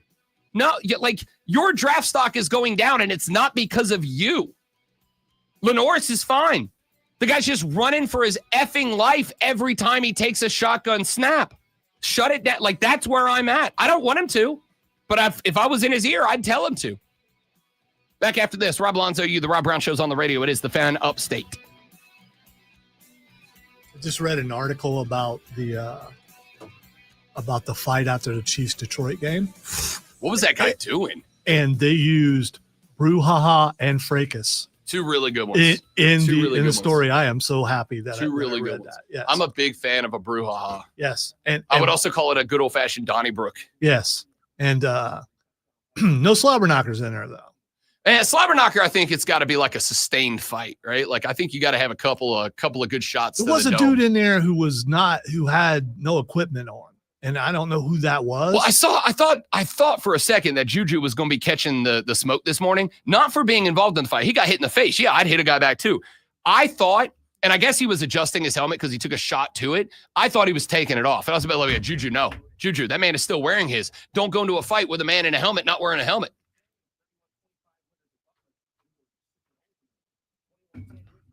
Karloftis was in there with no helmet on, but that's Karloftis. Yeah, but that's a different breed of cat. That's like Scattaboo or someone like that in there with, that guy's fine. Stay right there, guys. Be right back.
I have learned over my 17 plus years in sports talk radio never to say an out of pocket, if X happens, then I will Y statement. Never to pull a, hey, if Boston College beats Florida State this weekend, I will eat a solo cup full of dog poop and film myself doing it. Because Boston College can beat Florida State, and then you've got to delete yourself off of Twitter. And now at this point, I am convinced curse Florida State until you do the thing. That was extremely specific about That's the because it punishment. happened. Okay. That's because a dude last year put up a tweet that said, if Boston College beats Florida this weekend, I will film myself eating a red Solo cup full of dog poop with a fork, and I will put it on the internet. Florida State lost to Boston College that weekend, and this dude deleted his Twitter and disappeared from the internet before anybody could dox him. Florida State hasn't won a game since then, or at least a conference game. They're 1-10. I'm convinced it's the curse. That's why I will never say, well, if so-and-so does this thing, I'll eat a hat. Because I've seen guys have to eat a hat. I'm not doing it. That being said, I came real close because of this tweet right here. Or I should say text right here. The Hub City Spartanburger text line, 844-326-3663. From a texter who says, quote, I think Lenoris is going to come back next year. He's loyal to Beamer, and he wants to win. Texter, if I was ever going to make a if so-and-so does X, then I will eat a cup of dog poop, it'd have been about this. There's no chance. There's no way. Now, if your team was like on the way, right? If it was clear, you could look at this team and be like, they're right there. With the schedule, with the growing pains, with the coaching changes, whatever. They're just right there. They're like, maybe you could talk me into Lenoris maybe coming back next year. But let me tell you where you're at right now. This is a young man who entered the year with NFL number 1 betting odds in the draft next year at the top of the list 2 weeks ago. And I'm looking for the odds as of today. Sorry, as of last week. Last week, my guy was the second shortest odds to go number 1 overall in the draft. By the way, you know who number 1 is? Don't worry, I'm going to tell you. Remember at the beginning of the year when Rob Brown said, hey guys, I know you all thought Indiana was a joke last year, but they only lost 2 games, and the 2 games were lost were to the 2 teams that played in the national championship, so maybe they're not that bad. You remember that? And you remember how all offseason I said Indiana was a quarterback away last year from being a very good squad? Do you know who the shortest odds to be the number 1 overall draft pick and OBT Dubs, who the shortest odds to win the Heisman Trophy are as of right now? Don't worry, I'll let you know. That would be the quarterback of the Hoosiers, Fernando Mendoza. Lenoris Sellers now has the second. And I will tell you this, and I believe this to be true. If Lenoris Sellers was playing behind a competent, I'm not even saying good. I'm saying competent offensive line. And if Lenoris Sellers was playing for an offensive coordinator who actually schemed to his ability and not what the offensive coordinator wants his ability to be. If you had an offensive coordinator who fit the scheme to the player and not tried to force the player to fit the scheme, I genuinely believe that Lenoris Sellers would, to this moment in time, maybe not be the front runner for Heisman. You are 3-3. But just behind a competent, if everything was the same, the record was the same, etc. But he was playing behind a competent offensive line and for an offensive coordinator who fit scheme to player and not demanded player fit scheme. Lenoris Sellers would be the shortest odds to be the number 1 overall draft pick. Right now, number 2. Scratch that. Tied at number 2 with Oregon quarterback Dante Moore, which is fun because Dante Moore is a redshirt freshman. He will be around one more year. I need you to answer this question, South Carolina fans, and I need you to do it honestly. Not take the fan cap off. Take the garnet tinted glasses off for a minute and hear me out. If you were right now, not a fan, if you were Lenoris's relative and you loved him more than you love the program, what would your advice be to Lenoris Sellers right now? Because if your advice to him would be run it back for another year, you don't have his best interest at heart. You just don't. If you had his best interest at heart, your answer would be shut it down now. Do not play anymore this year. There is nothing but platitude as a reason for him to play. There is nothing to be gained by him playing. Nothing at all. You're not going to see his draft stock increase. He can't win a Heisman now. He can't win a conference now. There is one game left where he can achieve something. And even that, when you weigh what it would mean to beat Clemson, which is all you've got left now, if you weigh what it means to beat Clemson, which, if we may be honest, is nothing more than a sentimental and emotional accomplishment, versus go make $1 gazillion in the NFL draft, which one of those two is better for him long term? I answer that question honestly. What is better than that?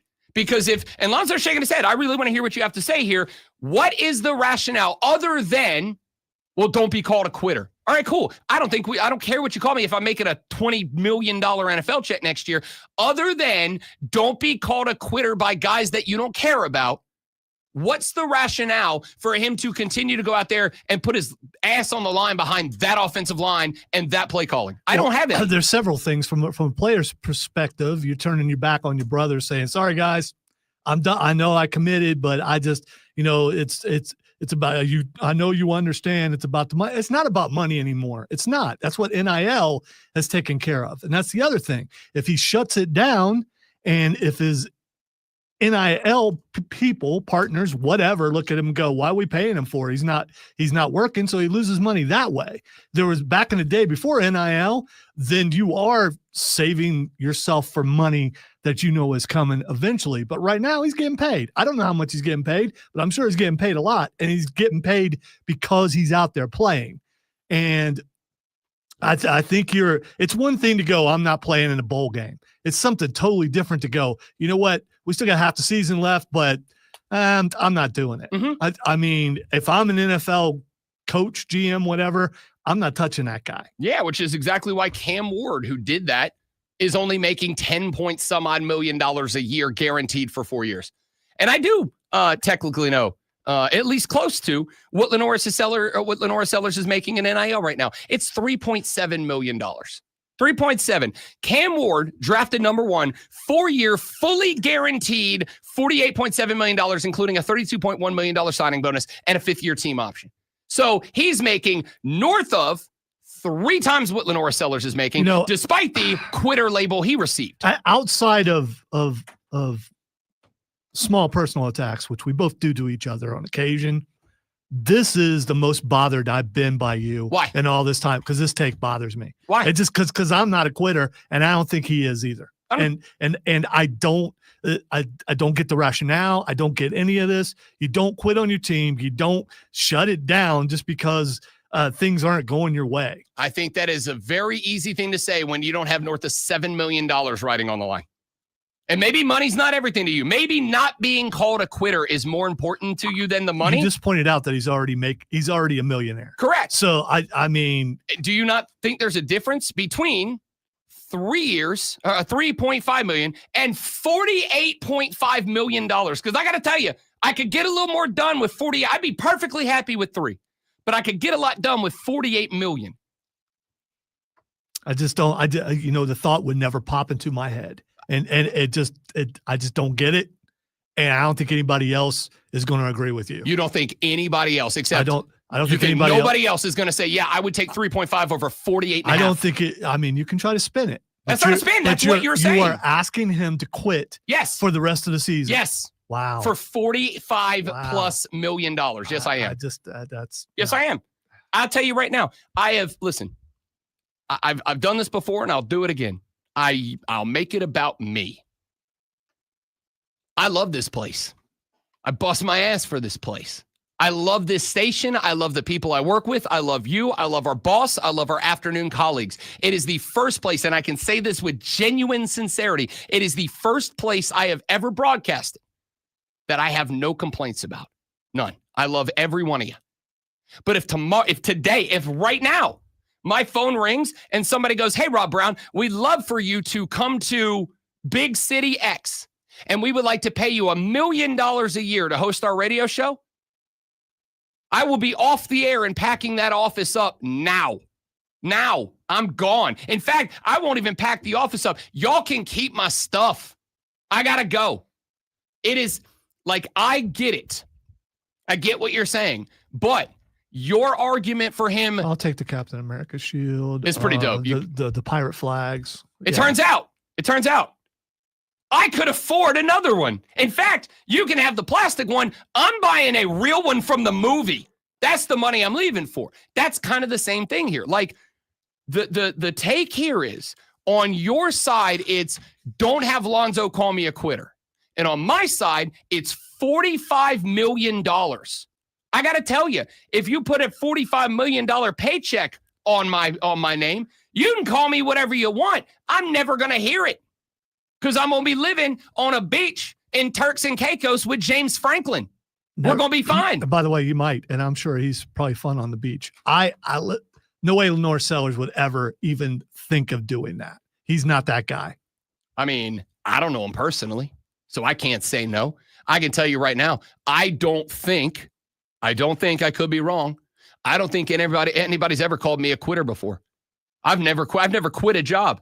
Not once. I've left jobs when my contracts are up, but I've never quit a job. I don't think anybody would call me a quitter. But even if they did, if you gave me $45 million, cool, man, call me whatever you want. You can call me up and 45 minutes. Look, I'm sure you have been called all those things. I probably have. Probably by people I love. Look, here's the thing. When it comes to NIL portal, I've said one thing for a very long time, which is in the old days, in the good old days, back in the day, everybody brought up loyalty. It's all about loyalty. Got to be loyal. It's about loyalty. And I agree. Loyalty is a wonderful thing. Kids, please don't think that I'm being cynical or jaded. I'm not. There's a second half to this. Loyalty is important, but make damn sure the loyalty goes both ways. One-way loyalty, it's not loyalty. It's abuse. It's misguidedness at the least. And my question is right now, if you're Shane Beamer and you've got Lenore Sellers out there at 3-3, having to run the ball 22 times, probably 18 of them running for his bleeping life, and the offensive line is as bad in week 7 as it was in week 1, do you feel that Shane Beamer and South Carolina have done everything they can do to give Lenore Sellers the football equivalent of what Lenore Sellers has given to South Carolina? Because the answer to me right now is no. No. The one thing that I can say right now that has been done, in my opinion, right to help Lenore Sellers is you just moved on from an offensive line coach who has been running a unit that's not just bad, but is putting him in a position where an idiot like me has to say this. I'm sorry. You are talking about $3.5 million versus potentially generational wealth by playing professional football. And it's not just that. There's the injury concern, because there is.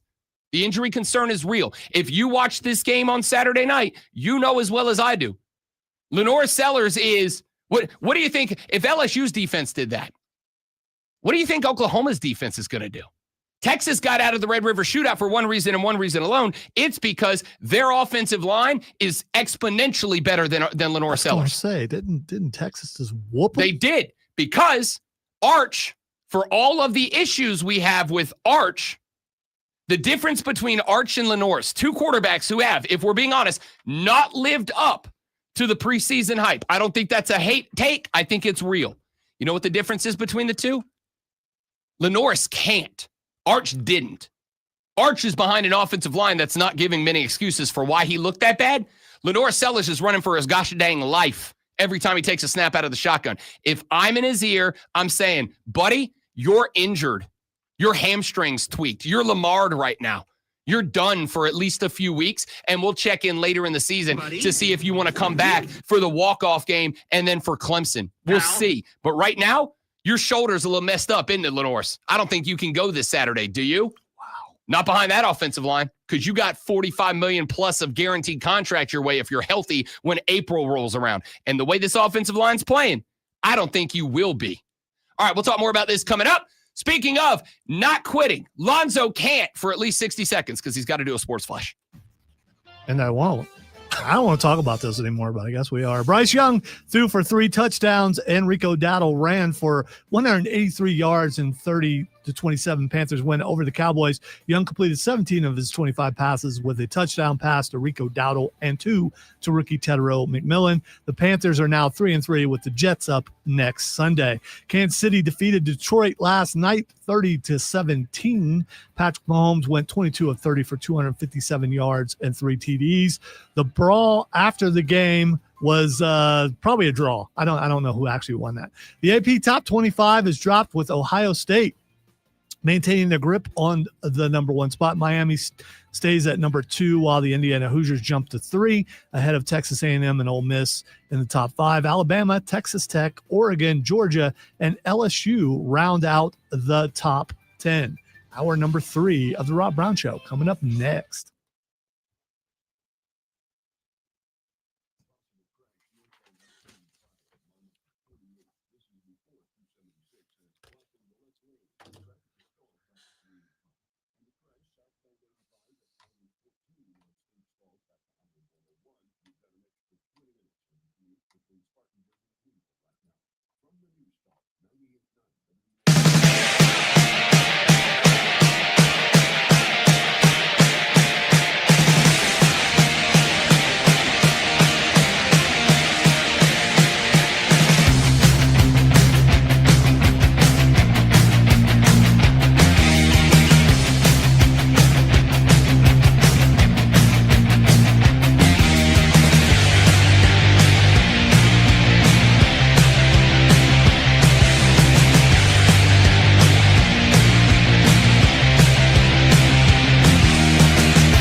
The Rob Brown Show back on your radio. The Fan Upstate. Rob Brown, the great Malonzo, and you.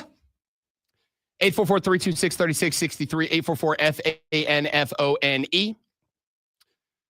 Couple of texts to our Hub City Spartanburgers text line. It is that same number, 844-FANFONE. That's 844-326-3663. Texter said 2 points I would like to make. South Carolina has 1 win left on that schedule. That is it. Second point, watching Beamer on the sidelines is more entertaining than the game. His expressions are great. He seemed a little mad on Saturday. And for the record, justifiable in a couple of spots. That fake punt that would have been a first down that the referees blew dead, I had a problem with it too. I was as heated as Shane Beamer was at the way that went down. Referee comes in. There was a substitution by South Carolina. Defense must be given an opportunity to respond. The Whitecap runs in front of the punter with the hands out, signaling not time to snap the ball yet, right? Then he starts backpedaling out from in front of the punter, but the hands stay out. Well, when the punter sees the Whitecap leave the field of vision as he is looking out at the defense, I'm assuming saying, let me see if we get a defensive lineup that justifies running this fake punt.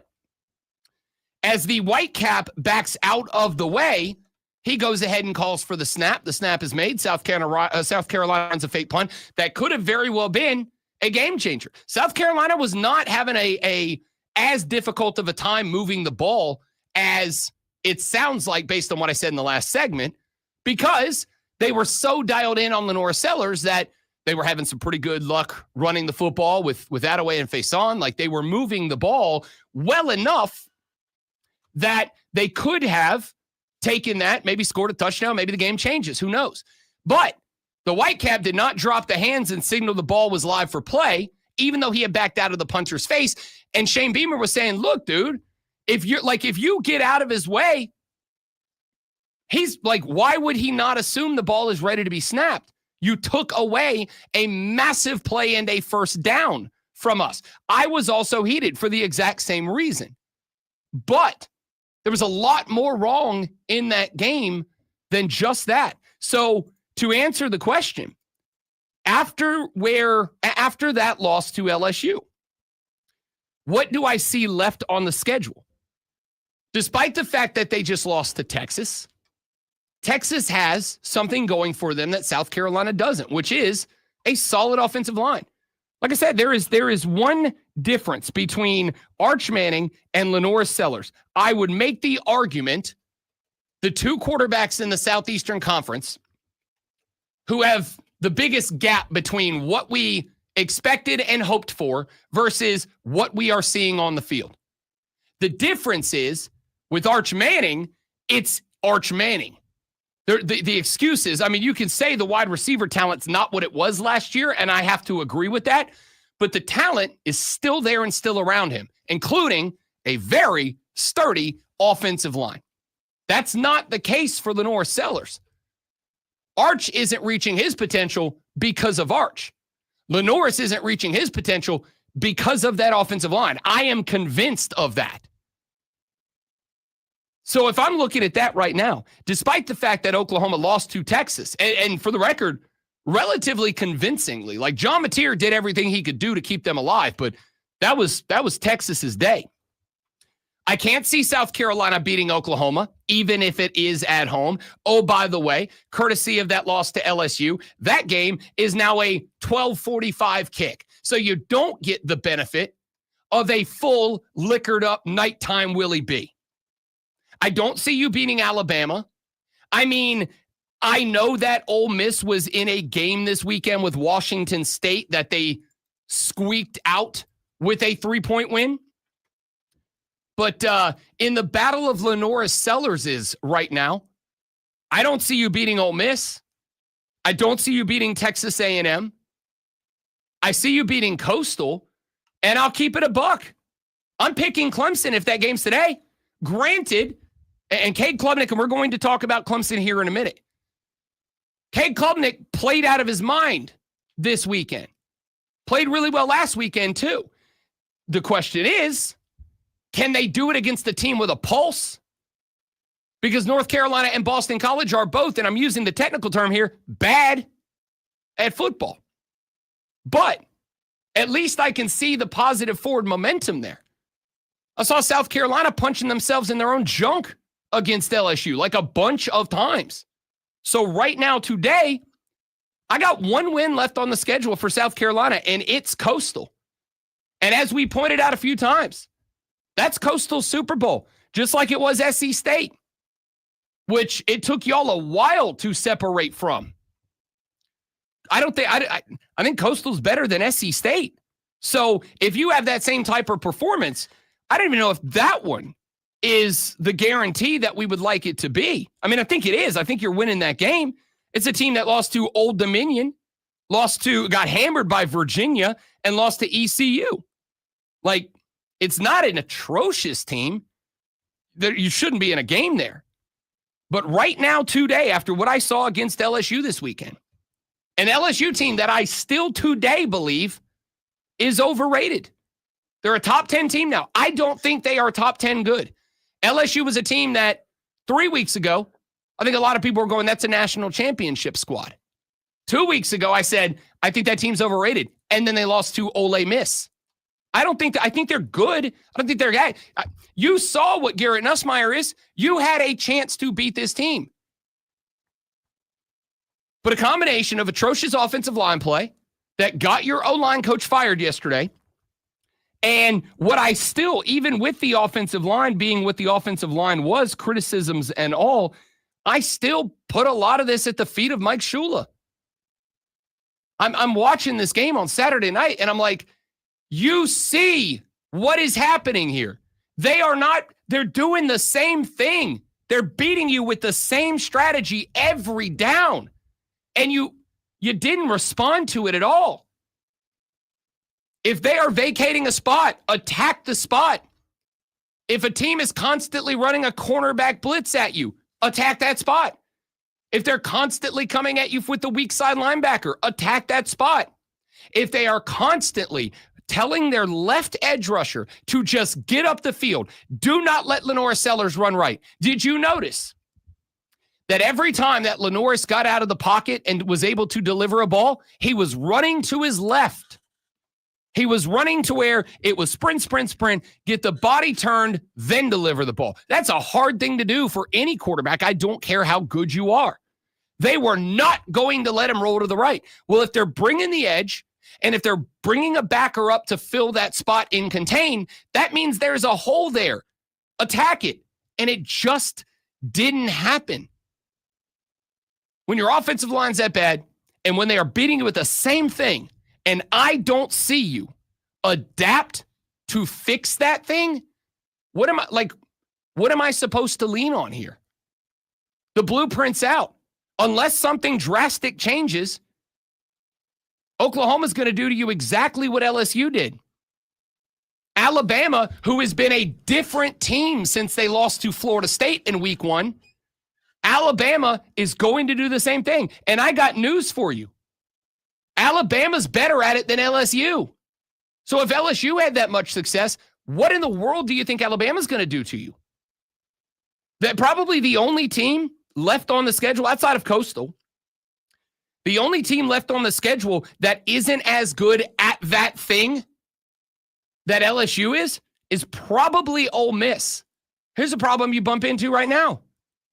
What's killing South Carolina defensively? Quarterbacks who can move a little bit. Quarterbacks who can move. Bo Pribula at Mizzou. Diego Pavia at Vandy. Quarterbacks that can move are killing you. Do you know what Ole Miss has? Ole Miss has a quarterback that can move. Trinidad, I'm going to say this, and I don't mean it to be anything that's going to get sharp objects thrown at me, but it's going to.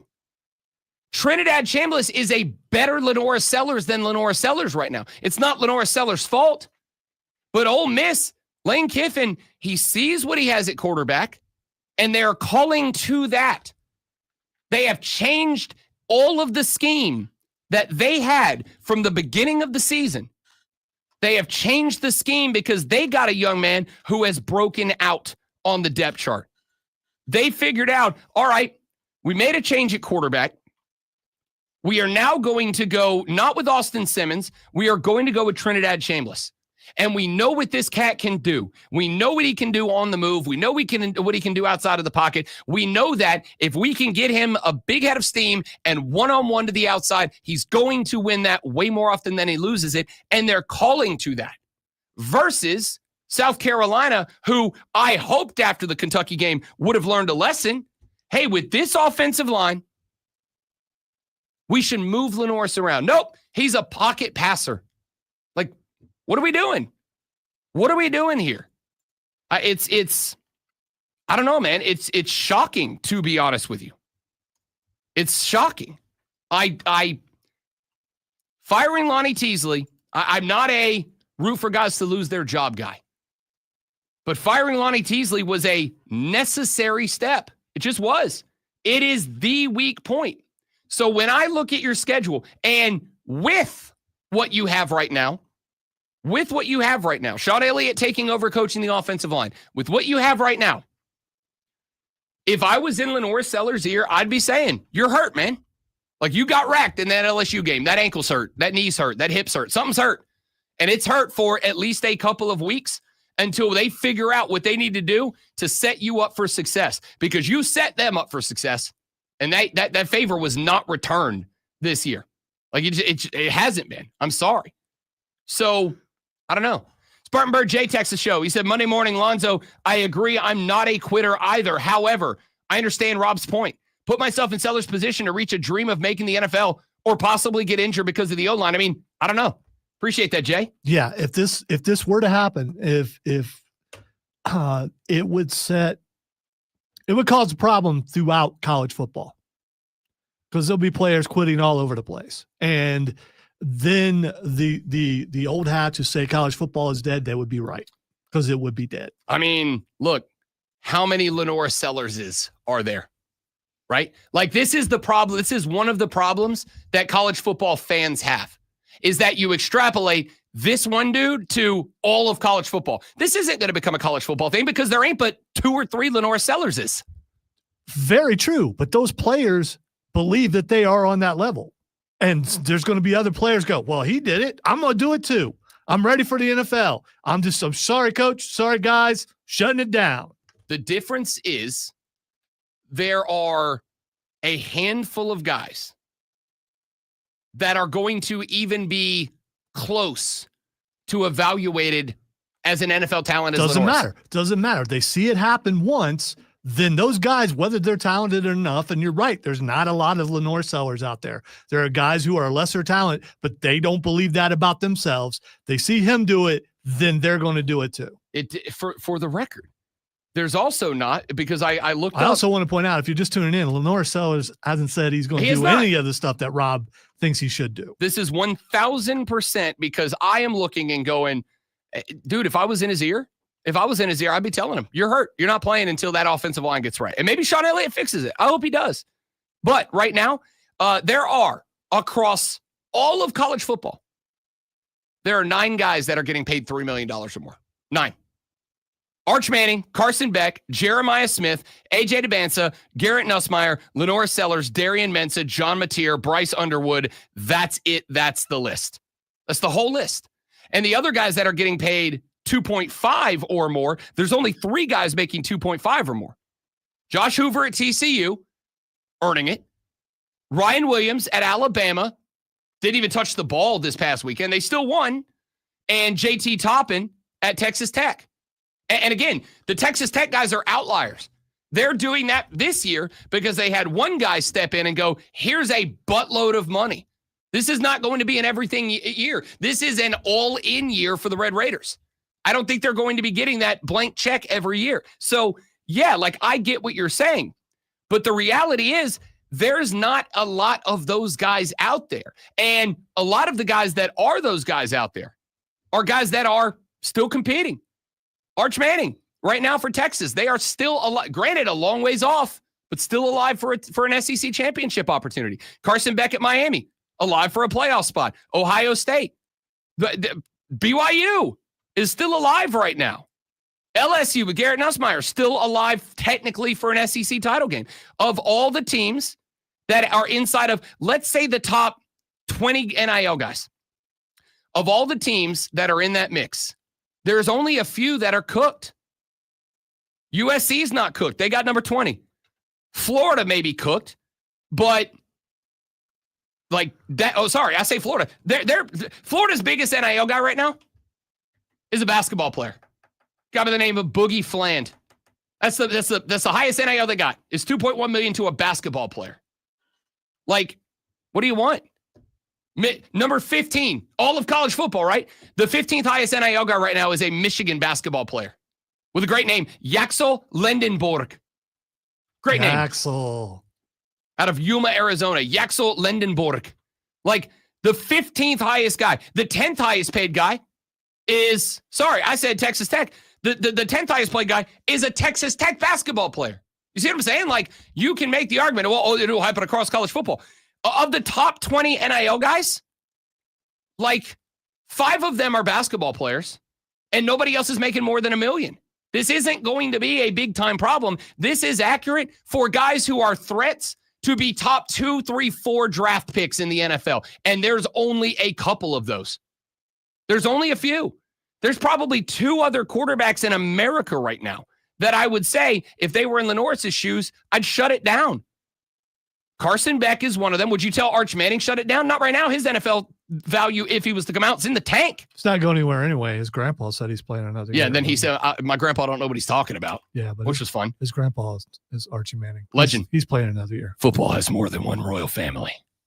All right. Here's the point. Of the guys in the top 10, 15, there's only 2 or 3 that are like, this guy could be the number 1 overall pick. And of those 3, Lenore's is the only one who's not alive for a Heisman or a playoff spot. He's the only one. So no, this would not be a college football wide thing. It's literally one guy right now. But yes, I see, as of today, I see 1 win in South Carolina's future for the rest of the year. This team might finish 4-8, which is below the floor expectations that anybody set for the squad, myself included, being a jaded, cynical son of a gun. Below those expectations. I don't know what to tell you. $3.5 million to go out there and play behind that offensive line with a new offensive line coach, by the way, so who knows what's going to happen. But 3.5 or that $48.5 million guarantee that Cam Ward said, which one do you want in your bank account? I'll take the Cam Ward money. All right, let's talk Clemson ball when we come back on the Rob Brown Show. It is the Fan Upstate. All right, guys, stay right there. I'm going to respond to y'all's messages when we come back. Don't go anywhere.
What the hell?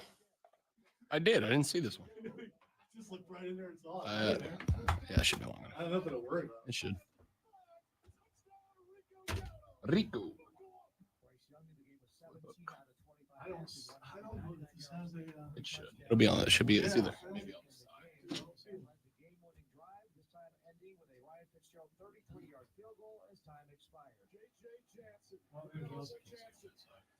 Yeah, I don't think it does. Fitzgerald swings the leg. It's good. And the Panthers win it. I know that one does, but we can't do that one. Oh, you know what? It's because this is not a TV. It's a computer monitor. Yeah. Hey, well, it won't help me, but one of your monitors might. I mean, I could HDMI that, but yeah, I can't spin that around. Right. Well, that sucks. No, I don't really have an option here. Oh well, Would have worked. would have worked.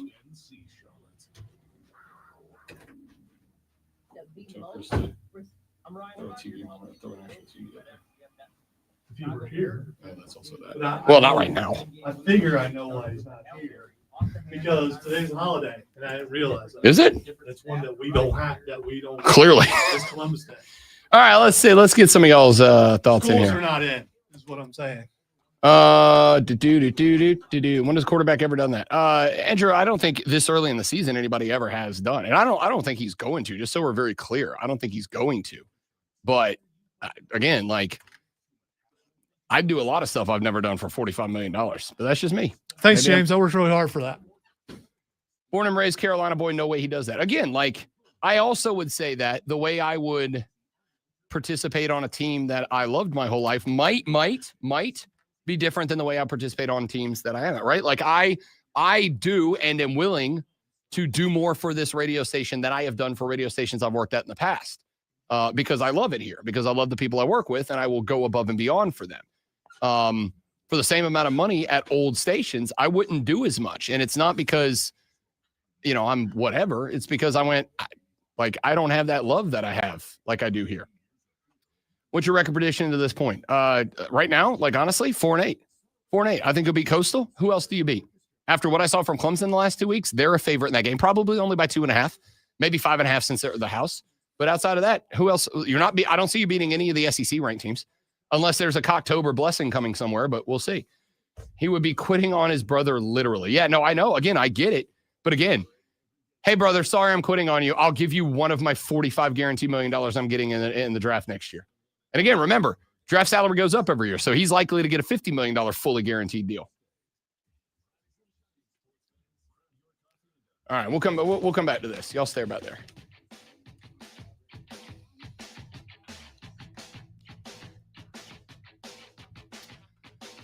All right, if you'd like to continue the conversation about Lenora Sellers, you're welcome to. 844-326-3663. You can text or call. We'll put you on the air, or I will read your text on the air, whichever one that you want to get to.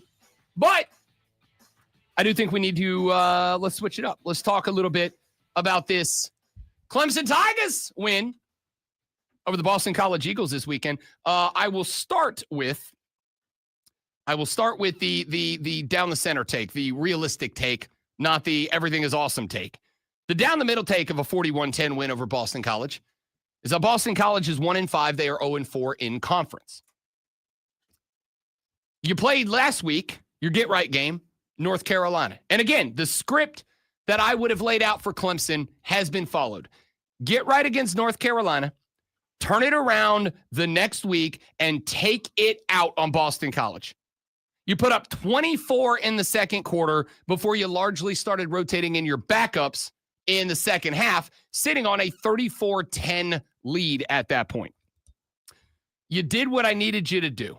Go let Cade get his 22 of 30, 280, a tutty, and a pick. Go let the running backs get theirs. Adam Randall, 10 carries, 36 yards, and a touchdown. Cade, 9 for 48 and a touchdown. Keith Adams, 7 for 49 and a touchdown. Antonio Williams got 3 carries for 32 as well. Get comfortable in the run game. You ran for 226 yards. Get comfortable with the passing attack. Nothing fancy, nothing over the top, nothing flash, no razzle dazzle. Just go do the ball. Just go do football. Just go do foundational, bottom of the barrel, traditional football and get your groove. You got your flash. You got your pop against North Carolina. Run it back and just go take it out on Boston College. You did that. But the takeaway here is going to be now do it against a team with a pulse. Now do it against a team with a pulse. Now let's go do it against somebody. And again, next on deck, SMU. Now, this is not the same SMU team as it was last year. They are 4-2 right now. They lost on the road at TCU, good football team. They lost at home against Baylor by 3 in maybe the most entertaining football game of the 2025 college football season. It's not a bad team. They went out and they did what they needed to do with a 34-10 win over Stanford. And on top of that, And this is the one thing that I said I would be worried about SMU, even if they're not back to being a ACC championship game contender and competitor as they were last year. My concern was if Kevin Jennings gets going, then it's a problem. If Kevin Jennings gets comfortable, then it's a problem. 22 of 32, 47, 2 touchdowns, no interceptions. Granted, he got sacked 4 times for 19 yards. And that is, again, where Clemson needs to make their money against SMU. That front seven, and I will throw this out. The front seven looked better the last 2 weeks. But you look better against a Boston College Eagles team that, and here's the question, Clemson, you played them on Saturday. What's their quarterback's name? You just played them. What's the QB's name? You see what I'm saying? Like, you did it against a bad football team in Boston College. You did it against a quarterback that is in a conference that spent their entire freaking offseason trying to convince everybody that they are the, and I quote, conference of quarterbacks, TM. You don't know Boston Colleges. Their second string quarterback is a cat by the name of Shaker Reisig. Shaker's a good name. Shaker's a good name. So that front seven played well, but you did it against a quarterback whose name you can't remember, and you played him 2 days ago. And you did it against the cyborg and Max Johnson of UNC. And not like cyborg in the cool T2000 way. Cyborg in the I didn't volunteer for that kind of way. So if the front seven is not dramatically better, Kevin Jennings can do things to you that you have not seen done to you since Syracuse did it with Angeli. And Angeli ain't Kevin Jennings. Like, he's the bright spot on this SMU team. So the front seven's going to have to be better. It just has to. And the good news is Cade Klubnik played out of his skull in this win. Like, he was making the throws that you have been wanting to see him make for a while now. He was making the throws. He was dropping the dimes. He looked like the Cade Klubnik that we were promised at the beginning of the year. But again, North Carolina might have the worst defensive backfield in football. And Boston College is just a bad overall football team. So can you do it against a team with a pulse? SMU's defense is fine. It is better than Boston College. It is better than North Carolina. We will later in the week get to the X's and O's of what SMU does with the defense. But you ran the ball like I'd hoped you would. 43 rushing attempts in this game. You had Cade throw it 30 times. Chris Vizina threw it 3. And by the way, I'm going to say this, and I say this with all due respect. Chris Vizina is not the future. Now, he might be if I trusted your quarterback development, but I don't trust your quarterback development. And if I don't trust your quarterback development, you better hit on a guy who shows up ready to ball out on day one until you show me quarterback development, which I haven't seen out of the last couple of guys. So I don't think your quarterback for next year is right now on the roster unless something changes in development just accelerates for this team. But Cade Klubnik is the guy for right now. And he showed you that he can spin the bean the way you need him to this weekend against BC and last weekend against UNC. But what about against a team with a pulse? What about against a team that is not going to let you run 73 offensive plays in a game? What about against a team that has Kevin Jennings at quarterback? One of the guys that in the conference of quarterbacks, TM, is one of the quarterbacks that they promoted this offseason. What about that? Like, the script of the last 2 weeks has absolutely been followed. Get right against North Carolina, take it out on Boston College. But the front seven's going to have to be better against Kevin Jennings. Your offense is now going to have to show that everything it's done the last 2 weeks can be done against a defense with a pulse. And if those things come true, okay, maybe we're on the straight and narrow for the Clemson Tigers. Maybe we're pointed in the right direction. But I still think there's work to be done. I still think there is work to be done for this team. Because after SMU, again, do I think Duke is as good as SMU? Not really. But Darian Mintz is kind of a dude at quarterback. Florida State. Now, 2 weeks ago, it felt like this Florida State game was probably a tilt to FSU, maybe a slight lean. Now it feels more like Clemson's favored in that game. Right now, and they don't have a line on this game, obviously. So the best I can give you is the ESPN matchup predictor. The matchup predictor right now has Clemson favored 53%. So that's like a minus 115 Clemson, minus 105 Florida State betting line right now. That's a Clemson at the crib by 1.5, maybe 2.5. But despite the fact that Florida State's lost 3 in a row, including to the Pitt Panthers. And again, I would like to point out that this was a Pittsburgh team that at ACC Media Days, I didn't believe any of them, but at ACC Media Days, I had a number of media members who said this Pitt team is going to be Pat Narduzzi's best bet at keeping his job if he wants to stay at Pittsburgh, that this Pitt team has some talent on it, which is fine because I don't think that's incorrect. The problem is Florida State just got run by a Pitt team that was starting a brand new quarterback and a true freshman who went out there and dined him for 230 and some tutties. Like, not great. And yet, just a slight lean to Clemson a couple of weeks out. We'll see.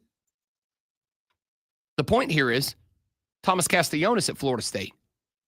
Florida State's big problem this weekend, when they needed touchdowns for whatever reason, Gus Malzahn decided, hey, you know how we've been throwing the ball around a lot? And granted, Florida State was missing Deuce Robinson, their best wide receiver, Squirrel White, their second best wide receiver. They were missing their starting tight end. Like, Florida State was banged up this weekend. But even with that, if you want to make me believe in the old next man up philosophy, Florida State ran the ball like 13 times in a row, down 2 scores in the second half. It's not a well-coached team, and yet you are barely favored. So, you got Thomas Castellanos back there. Do they change that up and become a threatened team? Miller Moss is getting 330, 340 a game for Louisville. And then again, I am officially, with all due respect, and the threat of sleeping on the couch tonight, I'm out on South Carolina.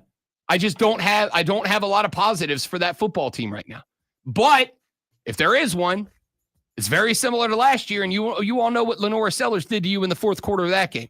Assuming he's still playing at that point, Lenora Sellers is your fourth quarter threat, just like he was last year, though he did have Rocket Sanders. Different story. You get the point. So, with all of that being said, you did it. You followed the script. You got right against North Carolina. You took it out on Boston College. Now we see if Clemson can do it to a team with a pulse against SMU. All right, when we come back, your AP Top 25 is out. Let's react and respond to how they stacked those bad boys up. But before we get to that, John Blau with the Post and Courier joins us in the next segment. We'll get his thoughts on Clemson's win over BC and what they should be looking ahead to against SMU next on the Rob Brown Show in the Fan Upstate. Shaker.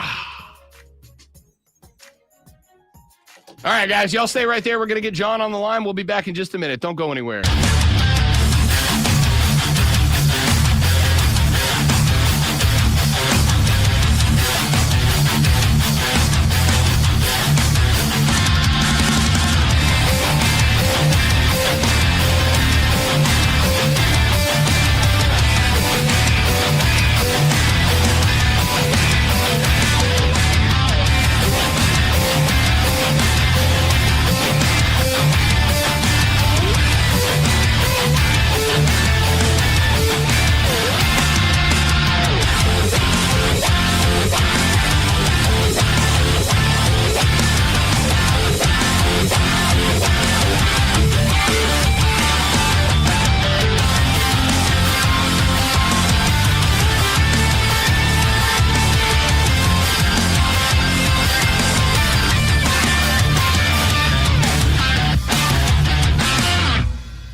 Rob Brown Show is on your radio. It is the Fan Upstate. Rob Brown, the great one, Lonzo, and you. 844-326-3663 is the number to be a part of the radio program today. But right now, you can't call because the phone lines are locked up. The phone lines are locked up because it's 8:40 in the morning, and we welcome in a young man who covers the Clemson athletic department for the Post and Courier. He joins us every Monday, kind enough to do so, Mr. John Blau here on the show. John, how we feeling on a Monday morning, big dog?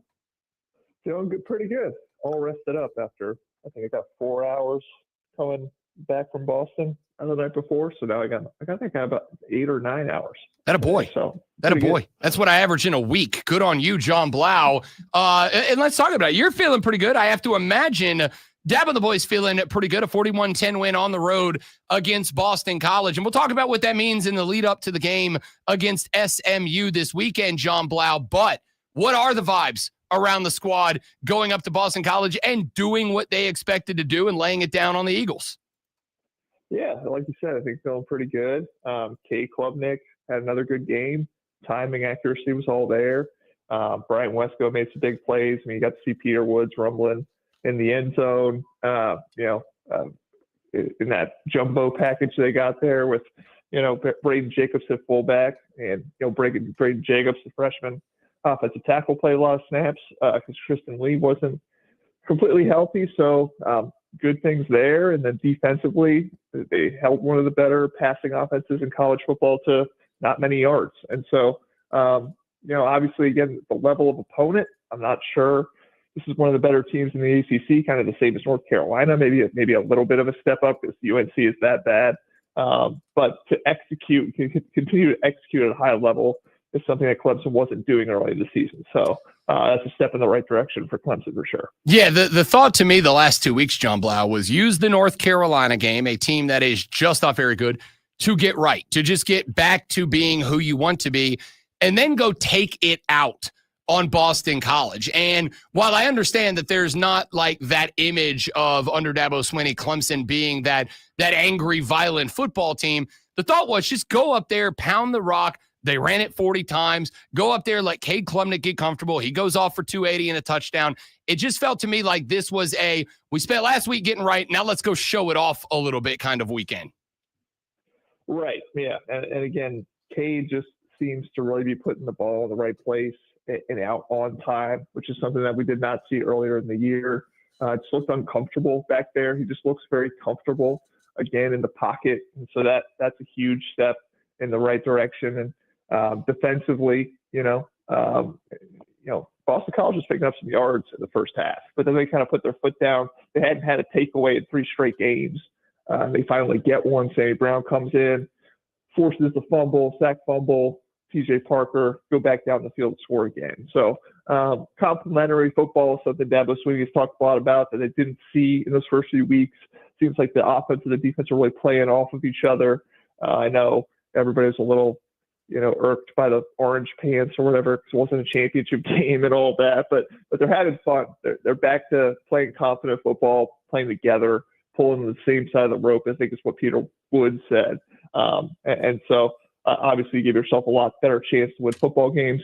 And SMU is a little bit better of a team, not the greatest team in the world, but a notch up, maybe kind of at your level. So you're playing better going into that week. I think that's really important. Yeah, and the thing I took away from that, John Blau, was the defensive front seven specifically. You mentioned it. Boston College able to put some points on the board in the first half before Clemson's defense pitched a shutout in the second half. But the talent's only going to tick up. And more importantly to me, the level of quarterbacks that you've got ready to come down the pipe at you over the next couple of weeks. We mentioned Kevin Jennings coming up this weekend. You've got Thomas Castellanos. And yes, Florida State obviously has taken a big step back since that win against Bama. But when he gets his wide receivers back, Deuce and Squirrel White, he's a troublemaker. Darian Mensah at Duke, Miller Moss at Louisville, Lenora Sellers at South Carolina.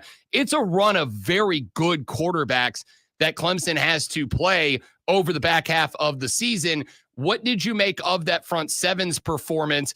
And do you think that translates to being able to slow down Kevin Jennings, who had a very good football game against Stanford this weekend?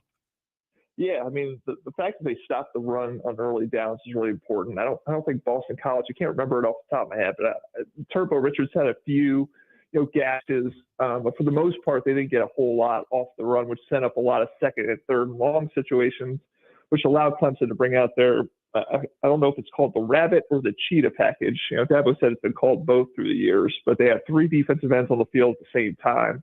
You got Helt, Lawson, and Parker all on the field. They seem to be able to do some really interesting things with that group in terms of just one of them dropping off, or you bring all 3. And Jaheim Lawson has gotten a whole lot of pressure. He's been a guy that for sure has taken a huge step up this year. And so that gives you hope. If this Clemson defensive line with the likes of Cade, Woods, Stephon Green are really holding that interior, we're seeing some better edges from Parker and Held on early downs. Then later on second and third, they seem to be able to get some more pressure, and that's something that Clemson has not been able to get, and obviously early in the year was not able to get.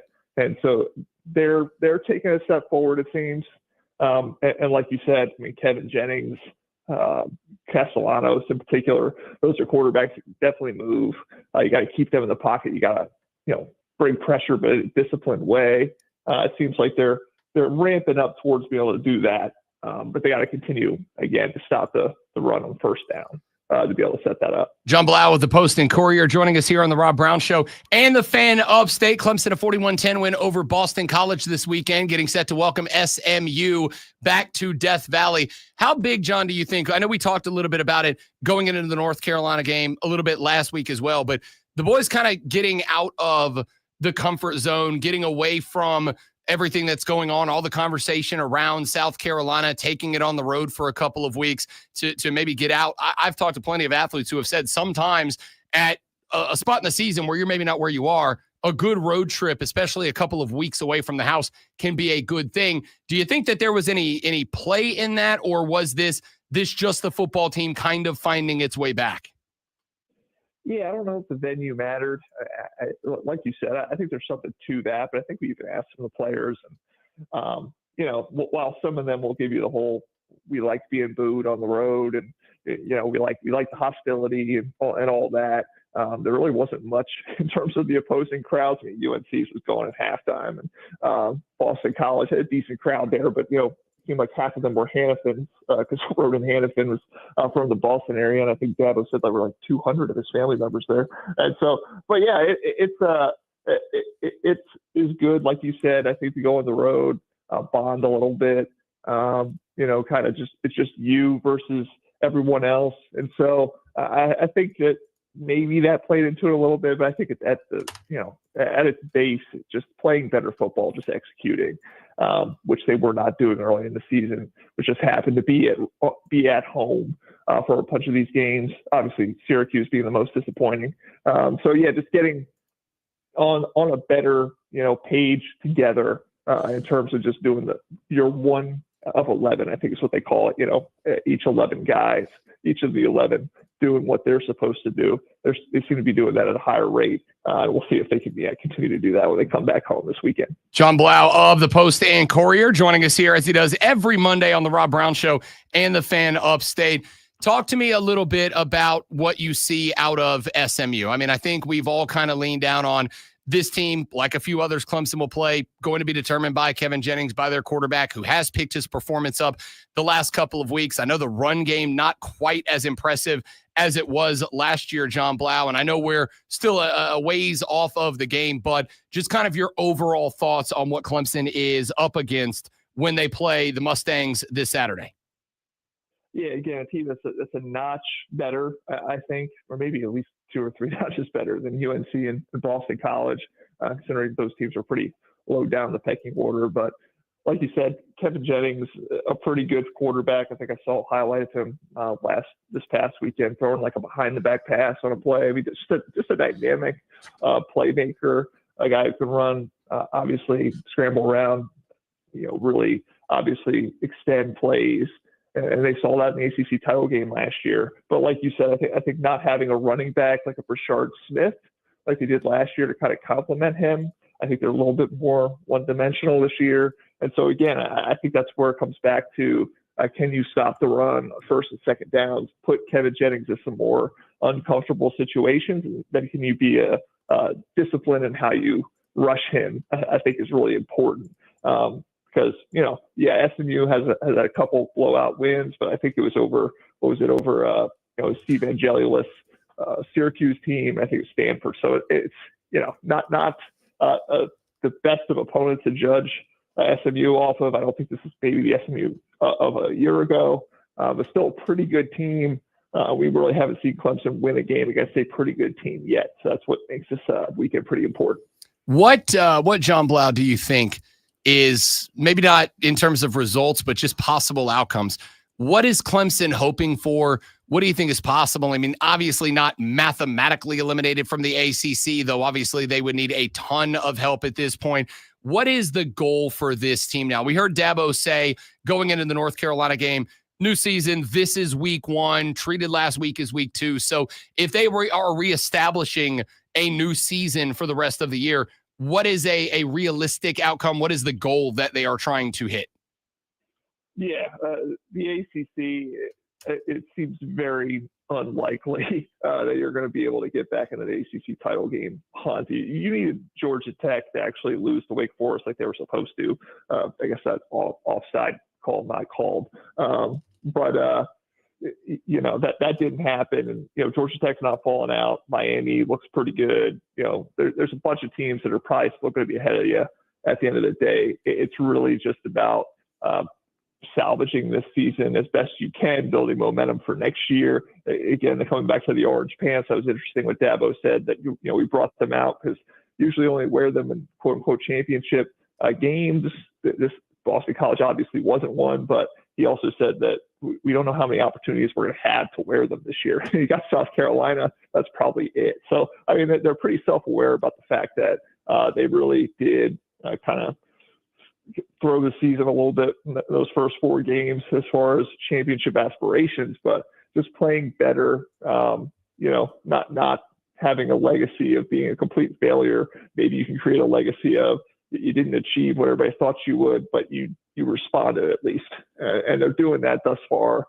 Let's see if they can continue to do that against some, again, better teams, SMU, Duke, Florida State, Louisville, all notches above what Boston College, North Carolina were. And I think they're feeling pretty good, confident because they've done what they needed to do. And we'll see if they kind of continue to see that confidence grow and feel better satisfied about what they're getting out of this year. Last one, John, we'll let you go. Outcome of the game, prediction for the game. What you got this week? That's an interesting one. Let's go. I'll go 30-28 Clemson over SMU. I think it's going to be close. I just think these are pretty 2 evenly matched teams from what we've seen thus far. I think playing at home, if that confidence continues to rise, I think this is definitely a winnable game. But it's not, I guess I can't say anything with too much confidence considering what we've seen from Clemson at home, some of the performances, and again, the level of competition against Boston College and North Carolina. It's a little bit of an unknown what we're going to see when we see Clemson against a better team. So very close game. That's what I'm thinking right now. John Blau from the Post and Courier, kind enough to join us every Monday at 8:40 a.m. My man, appreciate it as always. John, we'll talk to you next week, bud. Sounds good. Thanks. Look forward to it. John Blau of the Post and Courier. Make sure you follow him on X at John Jon Blau BLAU. Make sure you follow Lonzo through the most important stories of the day in this Sports Flash. Come along, let's have a good time, shall we? Bryce Young threw for 3 touchdowns, and Rico Dowdle ran for 183 yards in a 30-27 Panthers win over the Cowboys. Young completed 17 of his 25 passes with a touchdown pass to Rico Dowdle and 2 to Ricky Tedero McMillan. Panthers are now 3-3. With the Jets up next this Sunday. The AP Top 25 is dropped with Ohio State maintaining their grip on number 1. Miami stays at number 2, while the Indiana Hoosiers jump to number 3, ahead of Texas A&M and Ole Miss in the top 5. Alabama, Texas Tech, Oregon, Georgia, and LSU round out the top 10. Seattle Mariners stole a 3-1 win over the Blue Jays in Game 1 in Toronto to take a 1-0 series lead in the AL Championship Series. Bryce Miller threw 6 innings, allowing just 2 hits and 1 run, while the Mariner offense generated 7 hits, including a Cal Raleigh homer in the 6th. Game 2 is today at 5.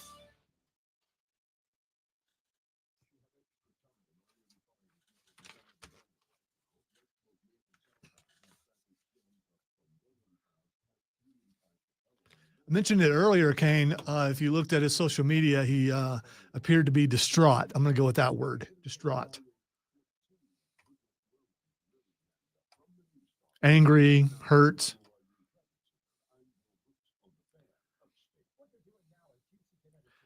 I asked that question earlier too, Zach, and Rob and I agree that it needs to be Rico as a starter. But here's the thing, as I pointed out, he had an excellent year with Dallas last year, still came in, and Canales put him at number 2. So I don't know that it's guaranteed he'll be number 1. He should be.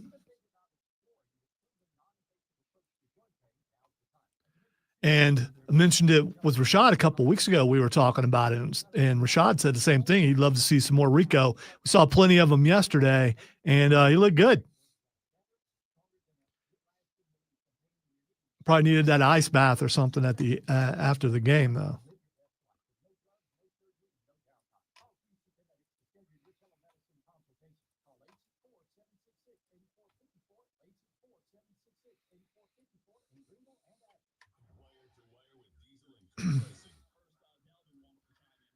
You could say, well, they were just playing Dallas, but that probably would make people angry, so probably shouldn't do that. And I would never, ever do things to try to make people angry.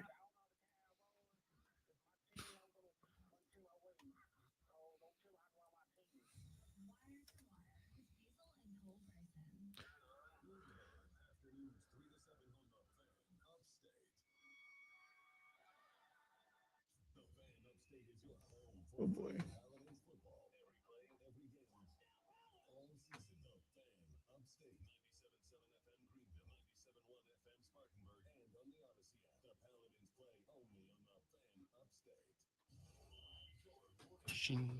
Sometimes you just have to give up, I suppose. So Brandon Carpenter had the Dixie Chicks at our show last night. Okay. Would have loved that. Loved the Chicks, man. They're like 53 years old now and probably still incredible. My girl Natalie's up there still picking and grinning. She's the best. Has she gotten like Winona size yet? Or I can say fat jokes right now because of how fat I am. So, I mean, I'm allowed. That's how that works. That already happened, Zach.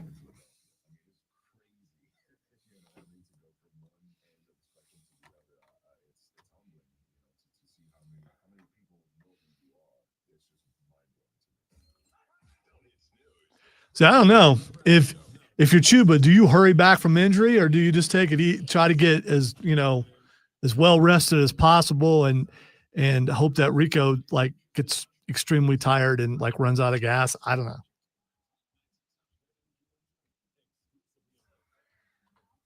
How am I still?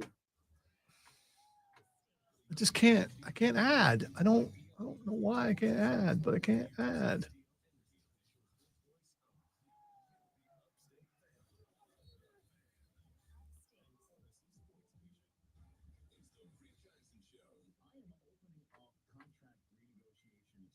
Why were we so short on that break? Weird.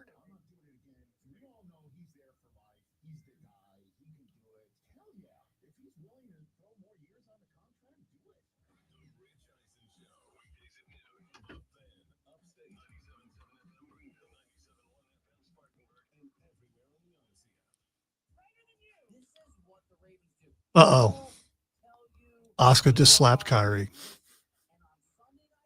I don't want to see. Oh, no. Oh, that was no.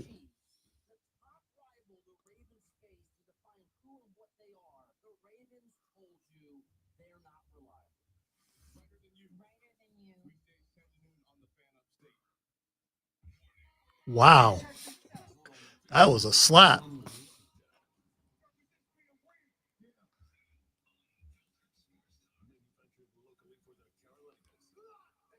Need to make that turn soon, Kyrie. Quit taking that abuse.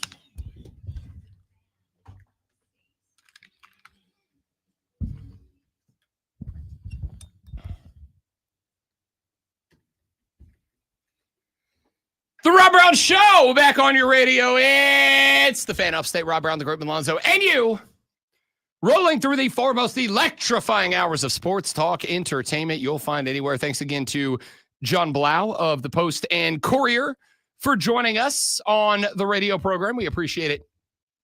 As always, talking a little Clemson football there for just a few minutes. Clemson with a 41-10 win over Boston College this weekend. They'll get the SMU Mustangs. Rhett Lashley, Kevin Jennings, and the boys coming up this weekend. South Carolina taking the L on the road against LSU this past weekend. My take on those two games, boiled down as we still have, obviously after today, 4 more days of football talking excellence before we get to the next weekend upcoming in college football. The takeaway for me from both games for Clemson, you followed the script. Followed the script. Go get right against UNC, a bad football team, and then turn around the next week after you got right and take it out on Boston College. You did exactly that. You got Cade looking much more comfortable the last 2 weeks, delivering the football where the football needs to go, much less missing open wide receivers. Offense looked a little bit more coherent and, to use Dabo's favorite word, complementary of itself and the defense. It's what I'm looking for. It's what I need. And then you flip over to South Carolina. And the big takeaway out of the South Carolina loss to LSU was that game was painfully winnable, in my opinion. Painfully winnable. You had 2 takeaways, 2 picks of Garrett Nussmeier, including one at the goal line that would have probably ended the game. You take it away from him, you're able to at least flip the field after that spot. You ran the ball much better, 193 rushing yards on 45 carries, averaged over 4 yards a carry. I had one issue with the game. Even if I'm using him as a runner in a designed run scheme, Lenore Sellers should not be toting the rock 22 times. He toted the rock 22 times because of the biggest problem you had, which was the offensive line was bad again. And that led to, if you have not heard yet, South Carolina yesterday fired offensive line coach Lonnie Teasley, which I hate it for the guy, but it had to be done. And again, somebody texted the show earlier, and they said that this was a sacrificial lamb. No, it was not. No, I mean, it was, in that things are not where Gamecock fans wanted them to be. And it is to the point, I think, that I'm not going to say that the goodwill of the fan base towards Shane Beamer is over. I am going to say it's running thin. I am going to say the needle is closer to the E than the F on the goodwillometer right now. So I think that something had to change.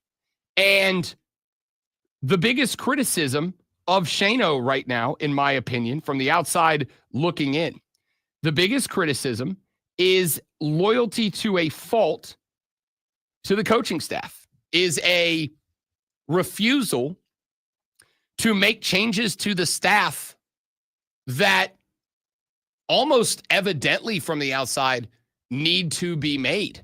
Well, this is, I think, in response to that to some degree. But then on top of that, the offensive line just isn't good. It's not just not good, but you can't trust it right now. The takeaway out of that game for me was, this is a team that not just was this game winnable, but LSU wasn't throwing a bunch of wild stuff at you to get you off balance and create mistakes. LSU was not doing anything fancy, in my opinion. All they were doing was running a defensive scheme that South Carolina never responded to. It was get the left edge rusher up the field, make it to, and have a linebacker step up to fill that spot, which only works, by the way, if your right tackle is getting dominated, if the right side of your offensive line is getting dominated, and they were, you were seeing the right tackle driven back. So anytime that the pocket started to fold around Lenore's Sellers, Lenore's couldn't go to the right, couldn't run to his throwing hand side. It was, how many times did we see snap, pressure, jab step to the right, recognize that there's nowhere to go. I'm a step to the right, and I'm running into the booty cheeks of my offensive tackle who's just getting driven off the football.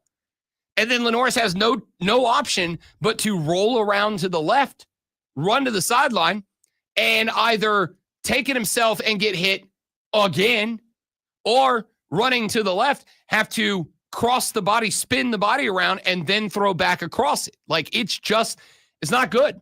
And that happened all night. That happened all night.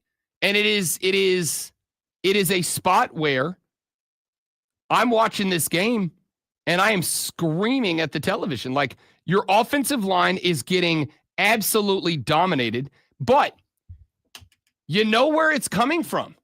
Like, you know where this is coming from. You know what is happening here. So address it. If your right tackle is getting hammered, run a screen to the right side.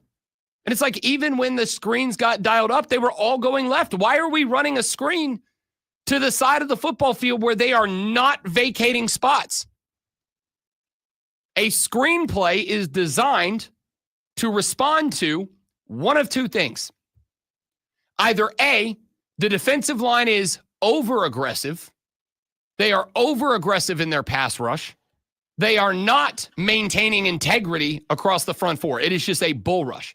In which case, you let them go, you drop one over the head, and you form a caravan.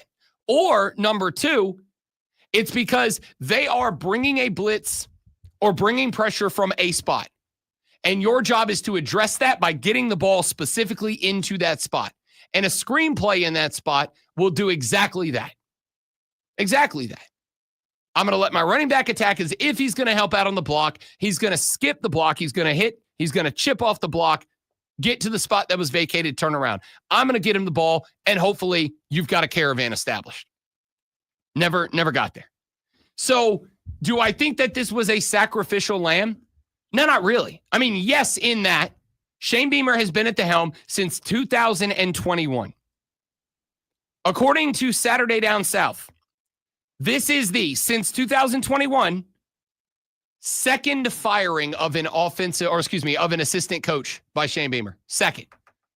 This is where the number one criticism levied at Shane Beamer stems from. You are too loyal for too long in spots that damage the football team. And I have to say, I think it's true. I think it's true. Because there have been plenty of complaints about the football team not developing over the past few years. This is just the most egregious one. So I'm for the record, I'm glad to see that it happened. Not glad to see that Lonnie Teasley lost his job. I don't revel in anybody losing the job. But at the end of the day, it's a job. And if you are not performing, if you are not doing the job well enough, then you got to go. That's how the world works, man. Like, I don't revel in anybody losing the job, but if somebody is failing at the job, I understand why the move got made. And when it comes to the point that, unfortunately, the team is just not living up to its expectations. Again, I think the expectations for the football team this year, based on our very scientific study at the beginning of the year, where we spend a couple of days asking you, what is your realistic ceiling and floor expectations? The floor from a lot of Gamecock fans was 10-2. I think the ceiling was 10-2. I think the ceiling for most Gamecock fans was 9-3. My answer was, I think 8-4, 9-3 is the ultimate ceiling. I think 8-4 is reasonable. I think 7-5 is possible. I think 6-6 is the floor. Well, I got to tell you, right now, we had somebody in the chat on our live stream earlier ask, what's the record prediction for the rest of the year? Right now, one more win. One more win. Now, I'm not saying that you won't have a Cocktober surprise somewhere in there, and you jump up and you beat one of these 4 consecutive ranked teams that you've got to deal with. But right now, I'm not picking you to. How could I? Like, maybe you can get Ole Miss because your defense has seen a Trinidad Chambliss style player in Lenora Sellers all year, and maybe that gives them a little bit of an edge that, LSU didn't have. But why am I going to pick, even with the transitive property of football being something that I warn about every season? Why am I going to pick you to beat the team that just beat you? I can't do it right now. Right now, the only win left on the schedule, and yes, I am including Clemson, because at least when I look at Clemson, I can see a team that is progressing, is getting better. Are they disappointed with where they are? Absolutely. Are they below preseason expectations? Absolutely. Is 9-3 less than what I set as the floor, which was 10-2? Absolutely. But I can look at this team and I can see that this team is getting better by the game. Granted, only for the last 2 games, but they're getting better game by game. Granted, I need to see them do it against the team with a pulse. I need to see them do it with a team that has some threats on offense, like SMU. But right now, I'll take Clemson to cover against SMU right now. And I mean, maybe I regret it, but I can't, after what I've seen, say that that's not the pick that I would make at this point. So, realistically speaking, if I'm South Carolina, I see 1 win left on the schedule, and that's Coastal. I don't see you beating Alabama, Oklahoma, Texas A&M, Ole Miss, or Clemson as it stands right now. And I will go one step further. And we had this conversation earlier in the show. I will not hang on it for another hour. But to tell you just kind of where I see the football program after the loss to LSU, a winnable game that, as far as I am concerned, you did yourselves in. If I was in Lenore Sellers' inner circle, I'd tell him, you're injured, shut it down. There is no benefit to you for going out there and playing other than nobody will call you a quitter.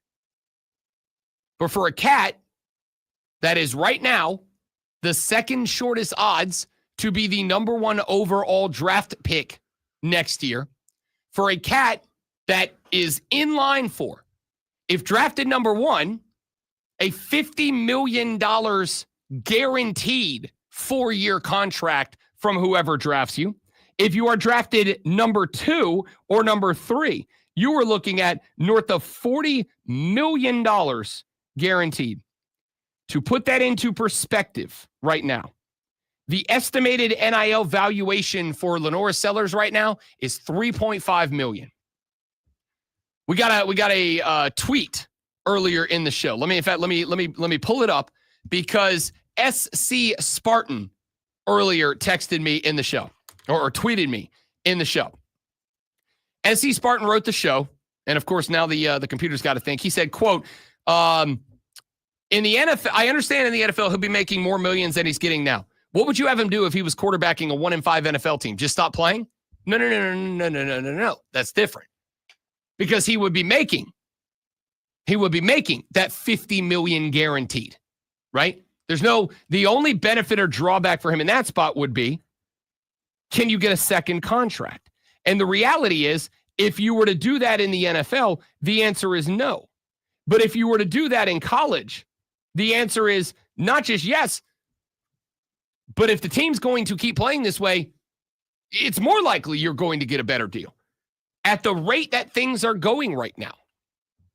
My question is, can Lenora Sellers help his draft stock?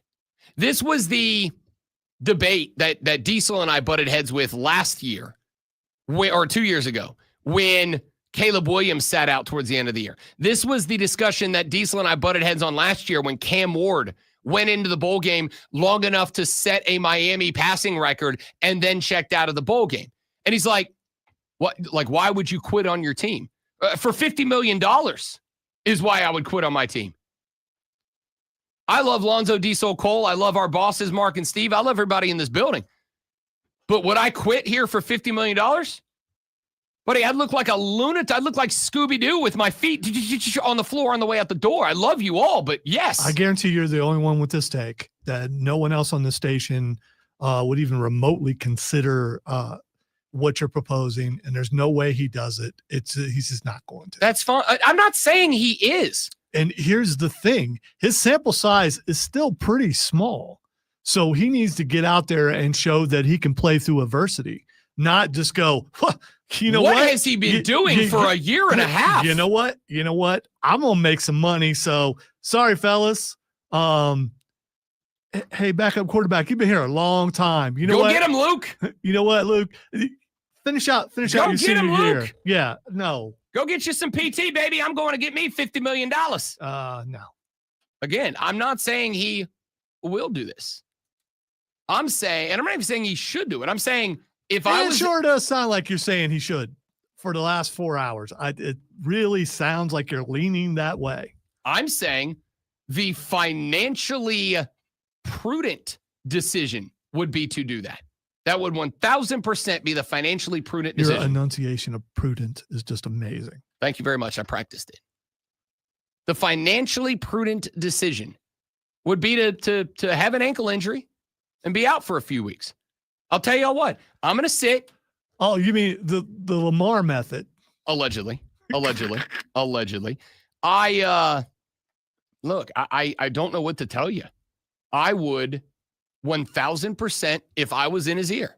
And I'm not saying he's going to do this. And I'm not saying anybody in his ear is going to tell him to do this. And hell, it doesn't matter if I'm the only one with this opinion. First off, I know for a fact I'm not, because I saw people yesterday including a couple of South Carolina fans online saying, I would understand if, not that he should, not that he will, but they would understand if he said, yeah, no, I love the school. I love Shano. I love the Gamecocks. But I don't love him give away $50 million with a career-ending injury. What if he gets Max Johnson out there this year?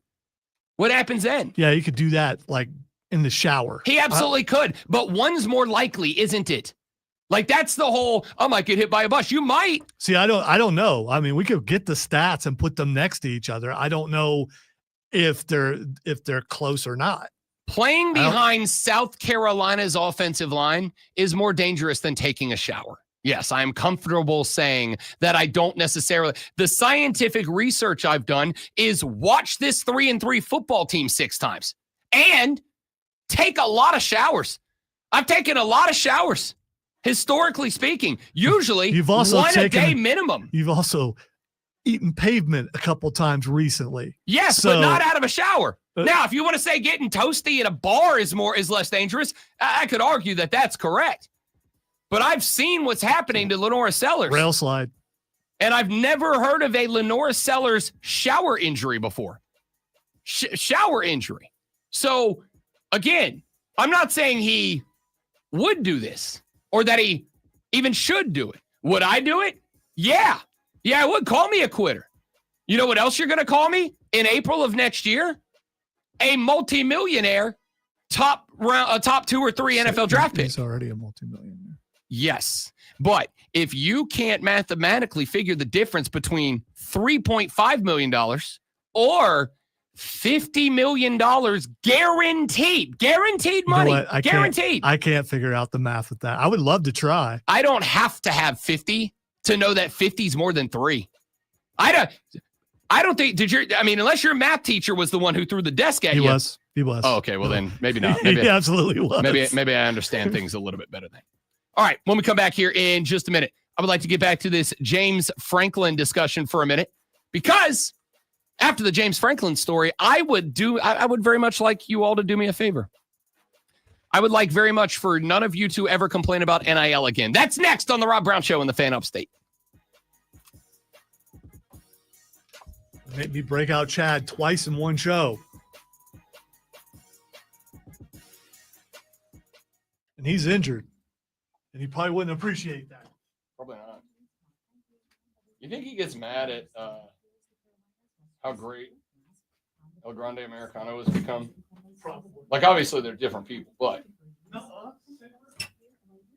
All right, guys, stay right there. I'll be right back. Don't go anywhere. I'll respond to your text when we come back.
Four 3663 is the number to be a part of the program. Would love to hear from you. If you have any thoughts on anything we've talked about today, Clemson's win over Boston College, what this means moving forward with SMU this weekend. Much, much better football team coming to Death Valley this weekend. Of course, we have the South Carolina loss to LSU. The takeaway from me in that one, winnable game. Winnable game, in my opinion. That bad offensive line play and bad play calling ultimately cost you the opportunity to win that game. That was wildly disappointing. And then there's the James Franklin story. Now, we have been on the radio so far for 3 hours, 24 minutes. I got to plug some numbers here into the old calculator, just for curiosity's sake. 3 hours, James Franklin is currently being paid $913 per hour to not be the head coach at Penn State. He is being paid $15 per minute to not be the head coach at Pennsylvania State. So, with 3 hours and 24 minutes of time on the clock, James Franklin has so far during this show, great one, made $3,099 while you and I have been on the air. And we're not done yet. We're not done yet. In fact, I lied. He just made another $15 while I was talking. So now since the start of the show, he's made $3,114 since we started the show. I said just a little while ago, I'd like to never, and I mean ever, hear a college football fan complain about NIL again. Because I am watching a head coach make $49 million to not coach football. And here's the best part of it. He's making $49 million not to coach football anymore. And that's the second highest total that a coach has ever received to not coach football anymore. Jimbo Fisher is still making chunks of the $76 million that he got paid by Texas A&M to not coach football anymore. I was very fortunate growing up to have parents that did a wonderful job. A loving two-parent home that made sure that I never had to worry about food, never had to worry about a bed or a roof over it, never had to worry about getting a job, didn't have to work my way through school until I got to college. Did a incredible job of raising me.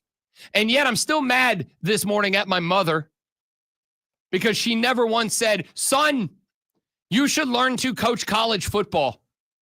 And then if one day you are fortunate enough, you can get fired by Penn State and get paid $49 million to not work. I hope you get an angry text for all this. I hope you do.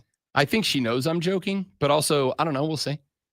Y'all couldn't have talked me into being a college football coach. So one day I could get fired and watch $153,846 per week hit my bank account while I'm sitting on the front of a yacht in the Turks and Caicos. It would have required a lot of foresight to know that this moment in time was going to happen. That's why it's a joke, but also like, if I was me now, like if I was 22 now, instead of going, you know what I would like to do? I'd like to get into a time to change majors again. Yeah. You know what I'd like to do? Hey, University of West Florida Argonauts, I would like to drop all of my radio communications classes and become a graduate assistant on your football team, please. Because I feel like long term, there's a more lucrative future for me here. Because James, look, let's keep it a buck. This is fun. This is a fun number. This is a super duper fun number for me. Do you know what James Franklin's win percentage is against teams in the top 10 in the AP poll? 12 years at Penn State. Do you know what James Franklin's win percentage against AP top 10 teams is? Let's play a little round of the Rob Brown Show Home Edition. Quick, grab your pencils, grab your pens. Let's do a pop quiz. And it's not even a question that really has a right or wrong answer. What would you say for a coach who has got a terminated 6 years at $49 million? What would you say for a coach at a Big Ten legacy program would be an acceptable baseline, bottom of the barrel? What is an acceptable win percentage against AP top 10 teams to keep that job? Anybody want to take a stab at it? What would you say would be the bottom, the least acceptable percentage of wins in games against AP top 10 teams over a dozen years that keeps an Ohio State guy his job? What's the percentage of wins? 50%, 75%, 25%, 100%, 0%. I'm going to go with 96%. I mean, that's nice if you're in Ohio State. You at least want, I would say, against top 10 teams. if I'm Penn State, if I'm Ohio State, I'm looking for, let's say fair, 60%. Like 50% means you lose half of the games you play against top 10 teams. And if you're in the Big Ten, you know you're likely playing at least one of those annually, sometimes two. Well, more now. And thanks to Kurt Signetti, who just wins, Google him, at least two, sometimes three or more. We're talking about Oregon being in there. Dan Lanning. Or Oregon, Ohio State, Michigan, you've got probably three every single year that are at least a threat to be top 10. So win percentage against top 10 teams, I would say I'm looking for let's say about the same number as I can successfully hit on gambling picks, 55 to 60%. Do you know what James Franklin's win percentage against top 10 teams is in 12 years? 16%. 16%. That means that he is winning 1 1/2 games. He's not even winning out of every 10. He's not even winning 2 out of every 20 games against top 10 teams. 16%. Yes, I get it. But on the flip side, James Franklin has you as a team that's winning 10 every year. Has you as a team that is within striking distance or in. They played for a Big Ten title last year. In a year that the Big Ten produced the national champion, he played for a Big Ten title. In a year in which the Big Ten produced the national champion, he was in the national semifinal last year. So, can you do better? But all of that being said, you know what I'm not hearing this morning?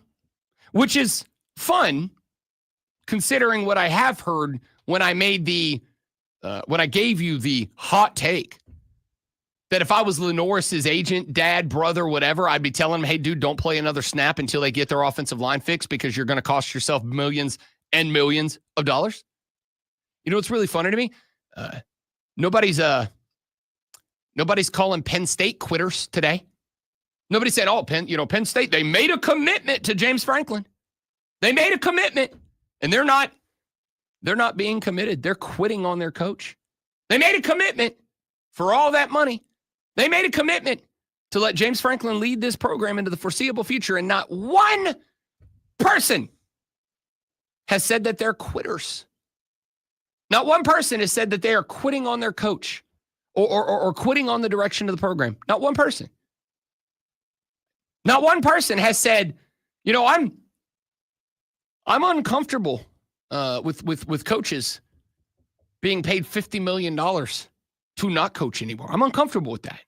I'm uncomfortable with the fact that in roughly 30 states, and probably more, but at least in 30 states, the highest paid state employee is a college football coach. And in many states, they're like the 2 highest paid state employees. Not another word about NIL, man. Not another word. Lenore Sellers came into this year as the most visible quarterback in college football. He's making $3.5 million. James Franklin was making like $8 million. And he's getting $49 million to not coach anymore. You see what I'm saying? I don't want to hear another word about guys being quitters, because Penn State's quitting on their coach. And every year we have coaches that quit on their program to go to a bigger one. I love the guy.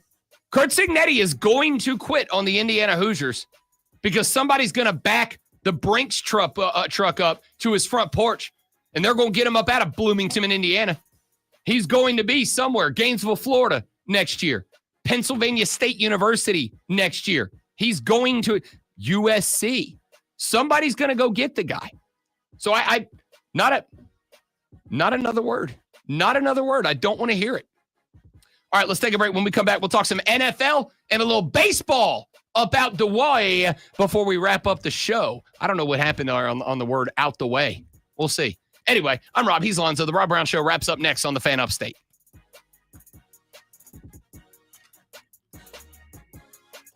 They don't coach for money, Rob. Oh, dude, that set me off yesterday.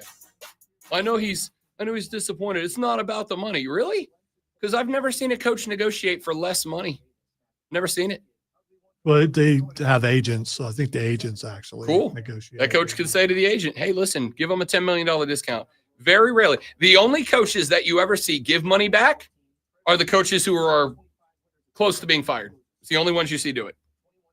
I'm so sick of, well, they don't coach for the money. Yeah, they do. Yeah, they do.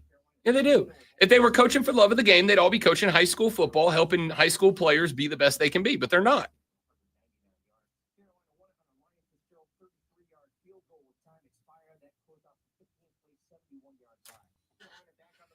But that's just cynical, jaded old Rob Brown. He hates everybody and everything. Was that old or old? That's old. That's old Rob Brown. Okay. Old Rob Brown.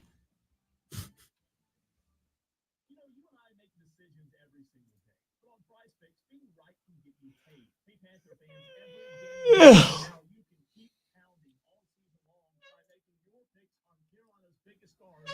Okay. Well, yep. Just trying to figure that one out.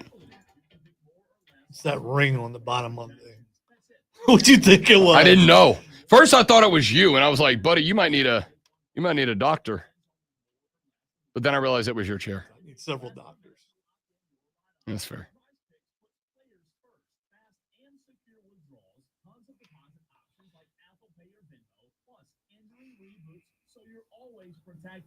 You need an orthopedist, a psychologist, a psychiatrist, maybe a witch doctor. I don't know.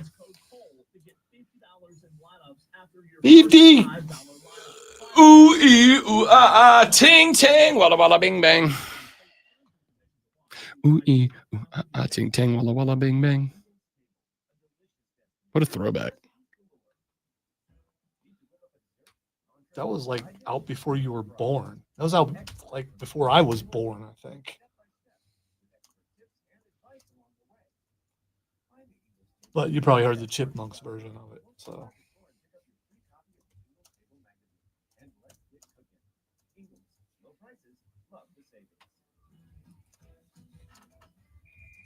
Need a new ride to get you to the big game? Founders Federal Credit Union has auto loan rates that will get you in the driver's seat without breaking the bank. And here's the best part: no payment for a I'm sorry that I stayed on this picture from as long as I have, because now I'm going to get nothing but dog pictures. No, you just got to interact with other stuff, I'm telling you. Ozzy Pawsburn, the Prince of Barkness. It's amazing. I like that. Got a wig. They got the glasses on. I like that a He's a lot. pug. I like that It's a lot. just, it's not, shouldn't be a thing, but it is. So we have our 12-foot skeleton that Mhm. is our like centerpiece of our Halloween decorations. So my buddy, I think I told you this last week. My buddy up in Charlotte, his wife saw it and she made him go get her one and set it up. She's a big Florida Gator fan. Our skeleton's name is John Bones Jovi. She named her skeleton Tim T-Bone. She's a big Florida Gator fan. But I think I have this year. I think I ever talked to him because we didn't put it up till like October 4th or 5th. So we only have it up for like 25 days. I think I have her talked into letting me keep it up through Christmas, and they sell accessories for these skeletons, and buying a Santa jacket and a Santa hat to put on them and having an IRL Jack Skellington in our front yard. And I'm 100% doing that if she'll let me. I told her I want to leave him up year round and just dress him up the for every holiday. children by telling them that Santa's dead. There's a skeleton in the yard. He moved off center. He moved off center from his. And put a lamp in there. Mhm. That lamp could have been there before. It might have been. He moved off center from his holy man setup. That was a last good week. move. Good move. Yeah, but he's still got that sconce up in there. Yeah, but that's better than what it was. Yeah. Josh Pate was doing hits on ESPN last week, and he has like this round top mirror on his back wall, and then he had a candle sconce on both sides. Well, last week he did it where his head was centered on that, so he looked like a Renaissance painting of like a saint, right? Like the college. And I think the more I thought about it, I'm like, maybe he's making his gimmick as the patron saint of college football, and I respect it. But he moved over this week, so I he's still not. think it centered looked up. like fancy mouse ears, but I think it was a Disney ploy.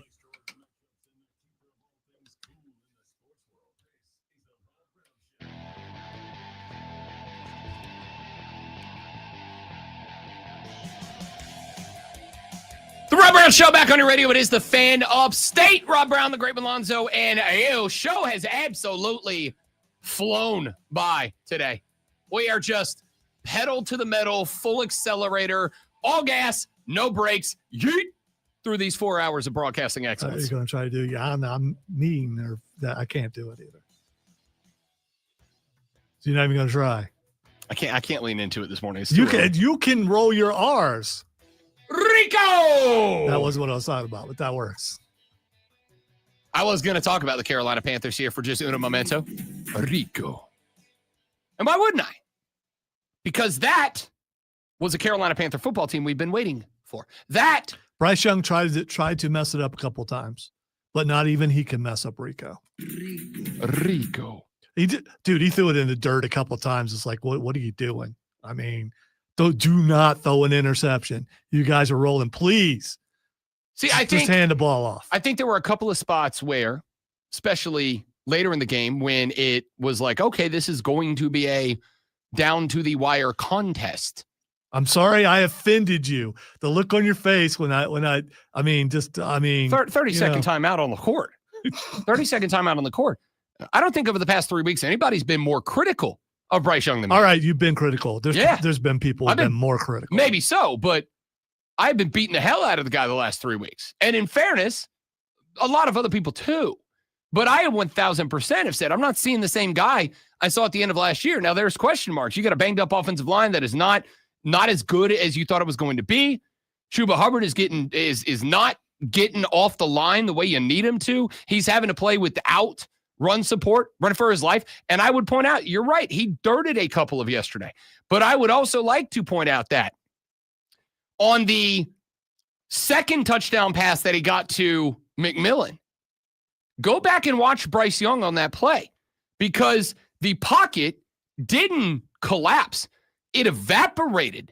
He had hands on him. And instead of doing, as we saw him do earlier in the year, panic pull run, he recognized, if I can buy a half of a second, Tet's going to be open.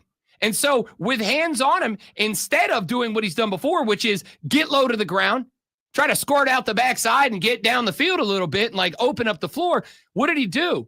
Put the ball down to the chest, step forward away from the pressure, get it back up to the ear, and deliver a strike. The same thing that he did with the touchdown pass to Rico.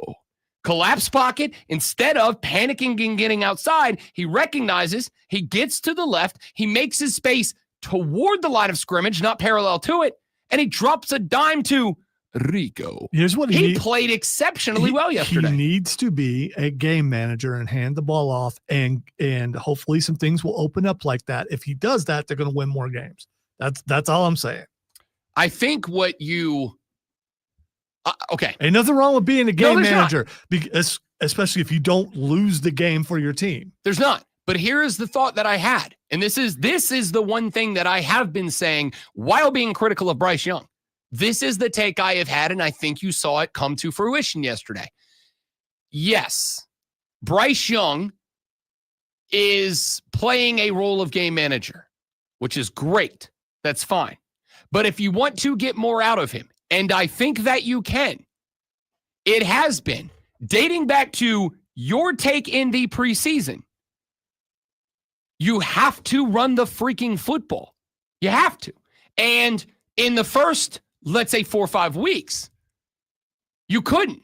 And there, for the record, a lot of blame to go around for that. You had an offensive line not living up to its standard. You had an offensive line that had multiple guys that were missing multiple games. You did not have tight ends that were catching the football well enough to create that middle of the field, keep the linebackers back pass game. And on top of that, Chuba Hubbard never really got going. Or it's more about Rico than it is about Chuba. Maybe you could say that Rico Dowdle is built more for this offense than Chuba is. I don't have a problem. I don't necessarily agree or disagree. And we saw the signs. A couple of weeks ago, we were talking about this with Rashad Beard. We saw the signs. When they would get him the ball, there's just a different amount of speed. There's just so many things that you go, well, why isn't this guy getting the ball more? And now we've seen what happens when he does. And we had already seen that with what he did with Dallas the year before. And you're right, he has had some health issues, but not last year and not this year so far. This guy needs to be fed a bunch and the roles need to be reversed. I'm still not sure they will be. This needs to be a running team, and it will open things up more for Bryce Young. He won't have as much pressure, and he just needs to not what'd you call it, dirt. He needs to not dirt some shots. Yep. But even then, it was towards a receiver, so he didn't get intentional grounding. So the thought that I have to respond to those takes, and because I think defense played a little bit better too, but they pointed out on the broadcast that they have no pass rush, and they don't really have a pass rush. The response to, because I do think we are, although worded differently, on a very similar wavelength. The run game, as you said before the season started, and I agree with you, needs to be not just the primary, it needs to be the established chunk of the offense. Again, I think a lot of reasons in the first few weeks that it did not get going at any point. I think, number one, like I said, for an offensive line, that part of the reason I was very high on the Panthers, who, by the way, Rob's pick of Panthers winning the NFC South, still alive. Not dead yet. Not dead yet. Team's 300 or 500. I think my pick is going to win. And we'll see, because the bake show is rolling right now. He's looking. The bake show's rolling. Like people talking about MVP. Baker Mayfield's an MVP right now. Yeah. So you had an offensive line that was A, not where it needed to be developmentally, and B, has been banged up all season long. Number two, I like what Chuba Hubbard did last year, but I had the concern well before the season started. I think Chuba Hubbard's good. I don't think he's elite. I think you're looking for the back, and I don't think you have it. And maybe you weren't going to find it this year. But my thought was the complement to Chuba Hubbard being the bowling ball back of Rico Dowdle, who can be your finesse back, can be your pass-catching back, can be your scat back, whatever. The addition of Rico Dowdle as a complementary back is going to be solid. Well, Rico's broken out like a lot. And I'm not saying he will be able to maintain 189 rushing yards a game all season long, because let's keep it a buck. I don't think there's a running back in the league, Saquon Barkley included, that you can say we are going to consistently give the ball 30 times a game. That you're going to break a dude if you do that. Didn't that used to be the norm? I'm pretty sure it did back in the day. Yeah, but we're not back in the day. You don't see that happening. We can be if it works. I mean, again, I don't think back in the day you were looking at 310-pound defensive ends. I bet if you talk to Rico, he'd be like, yeah, I wish I got the ball a couple more times. I mean, maybe right now, but again, I would also say if you talk to Rico right now, you got to say, hey, man, you're like, we don't want to see your knee snap again, right? So, like, let's walk it back. Point of all of that is, you found a running back who, for now, is your clear number one. There is not, and I said this earlier in the show, I'll say that again now. If Chuba Hubbard, at any point, unless there is a reason for him to be, if Chuba Hubbard at any point is listed as RB1 on the depth chart, that is coaching malpractice from Dave Canales. There's no world. So worried about that. No, there's no world. And I mean, we won't know till it does. But there is no world that you can. I get the philosophy of you lose your job to an injury. That's bull crap. Now, the guy who takes the job better go out there and clearly outperform you. Not a little, a lot clearly outperform you. Rico Dowdle's done that. There's no world Chuba comes back and he's RB1. But there's a secondary reason for that, which is look at what happened when the Dallas Cowboys went, damn, Rico has got us. Look at what happened. All of a sudden, linebackers had to sit. They could not just attack Bryce Young. All of a sudden, edge rushers had to set the edge. They could not just wrap around and collapse and kill the pocket. They had to establish, make sure nobody was going to cross, then go get the quarterback. That gave some time. And then, even when the pocket did break down and disintegrate, I got Teteroa McMillan getting open. I got 3rd and 7, game on the line.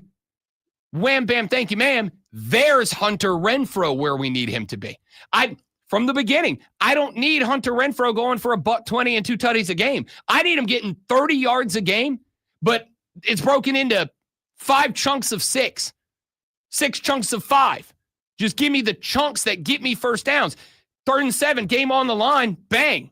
It's Hunter Renfrow time. There he is, and sitting down at the sticks and getting a first down. When this run game got to working, Bryce Young did not have 5 in his face, collapsing 6 in his face, collapsing and disintegrating the pocket. Now he's got a pocket, and he got his confidence up so that even when the pocket did disintegrate, Instead of panicking and sprinting to the outside and trying to make a miracle happen, what did he do? Drop the ball to secure it, take a step, slide up in the pocket, get the ball back up, and recognize I got open field ahead of me now because everybody has collapsed around behind me because I'm not trying to run away from them. Excellent, excellent, excellent game from the Carolina Panthers, and it is 1,000% all keyed because of Rico. And now, the Rob Brown Show presents Twitter. All right, time to get to what the X, and the first thing that's Xing is Aaron Glenn. Aaron Glenn is Xing because I have to go watch a football game today. Not a fun one. Not an entertaining one. I don't get to go back and watch like the Red River Shootout again.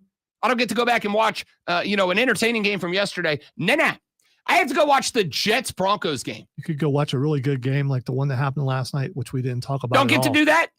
I have to go watch the Jets-Broncos game because Justin Fields ended the game with 49 passing yards. However, and I don't know how this happened because I didn't get to watch it yesterday, the New York Football Jets as a team ended this game with minus 10 passing yards. 49 positive yards from the quarterback, which means that the rest of the team was responsible for negative 59 passing yards. I don't know. And I haven't watched it. Don't tell me. No spoilers. I'm going to watch it today. It might be the highlight of my day. How do you have minus 10 passing yards? And so now the question is Aaron Glenn. So this show is the show that we just did for almost 4 hours is going to be worse than that's going to be the highlight of your day? That's the highlight of this day. This show kicked ass, in my opinion. And the highlight of the day is to go sit down and watch the Jets have minus 10 team passing yards with a quarterback who had plus 49. How? Well, it happened. All right. The next thing that's Xing is John Chain. John Chain Xing. I watched a chunk of Crown Jewel in Perth. Aussie. I'm not doing it. I'm not. I'm just not a follower like that. I watched a chunk of it, and I will simply say this: that should have been the scene of retirement run the whole time. Just give me a bunch of that. Just give me a bunch of matches like that one. I was concerned that you wouldn't like it. I loved it. I loved it. I will say I just smiled the whole time. Exactly. When they first started doing other people's finishing moves, as soon as the Scorpion Death Drop, I was like, oh no, I know what they're doing now. And then they both just started doing finishing moves. AJ doing TNAs and John Cena doing WWEs, and it was so fun to watch. And I would not have wanted to be any of the wrestlers who had to follow that for sure. It was fun. It was charming. It was entertaining. It was nostalgic. The tribute, exactly right, Will. The tribute to Bray with the organic fireflies coming out. Spectacular. That was so good. And you could tell that affected Cena too. Yeah. The takeaway from me as a whole was if the Cena heel turn run wouldn't have been ruined by Dwayne, yes, might have been the greatest heel run of all time, but it was. This was the way to get it back, man. Just give me a bunch of matches that are straight up appreciation for John Cena and giving him the opportunity to show his appreciation back. That was my chef's kiss, A+, 5 stars, no notes. All right, he's got 3 more events or something, including today, maybe. If he never wrestled again and that was it, I'd be okay with it. Yeah, if that was that, honestly, I would almost go so far as to say that should have been a walk-off match. That's how it should have ended. That being said, I also suspect John Cena is going to do the job for somebody in the final match. Yeah. I don't know who it's going to be. Yeah. Probably Cody, but he's going to do the match for somebody. Come on, Cody's the guy right now. A lot of people. He also doesn't need it. He doesn't. That's Undertaker putting Brock over. A lot of people are saying Gunther, which I would. That I could get down behind. All right, Sorry. Who? Friend of the show. Thank you very much. One last thing. Let's go ahead and stick with wrestling. Jeff Hardy. I don't know why just Jeff Hardy. All right, I'm just going to tell you, he did a swanton off of a ladder onto 2 tables at his age. Yeah, but that had to be it for them too, right? Well, no. I saw the Dudleys took their boots off and gave them to the Hardys, which is a sign that we are done, and this is our trophy to you for sending us out on an L. But also, and did they expect that? From what I've seen, it looked like the Hardys didn't expect that. Maybe they did, But yeah, I don't know. But they played it off really well. Like, oh crap, they're giving the One of those times where it's very difficult to find And out where the also, line. Bubba gave up and just put his head down and let him put him to the table. Yeah. I also know that sometimes it is very difficult to find the line between where the shoot stops and the kayfabe works and vice versa, because they are all actors. But I will say this: for all the crap that I have given the Hardys, all the crap I've given the Dudleys, they are the two most important tag teams of my life as a wrestling fan. Salut, boys, for a hell of a career, and thank you. Get the retirement checks. That's it for us. Thanks for being here. Hope you enjoyed the show. James Franklin, if you are curious, on the way out the door, James Franklin made like $60,000 during the course of this show. Lonzo and I are gonna go. We're gonna go polish up the coaching resumes after this. So there's that. I just I lied. It's not that much. He got paid like $5,000 during the show. Wow. But still, you know who did not get paid $5,000 doing this show? Us. Y'all have a great day. Thanks for being here. Hope you enjoyed it. If you didn't, it's your fault. You have bad taste in radio. Come back tomorrow. We'll try harder. The Rob Brown Show here on the Fan Upstate. Later.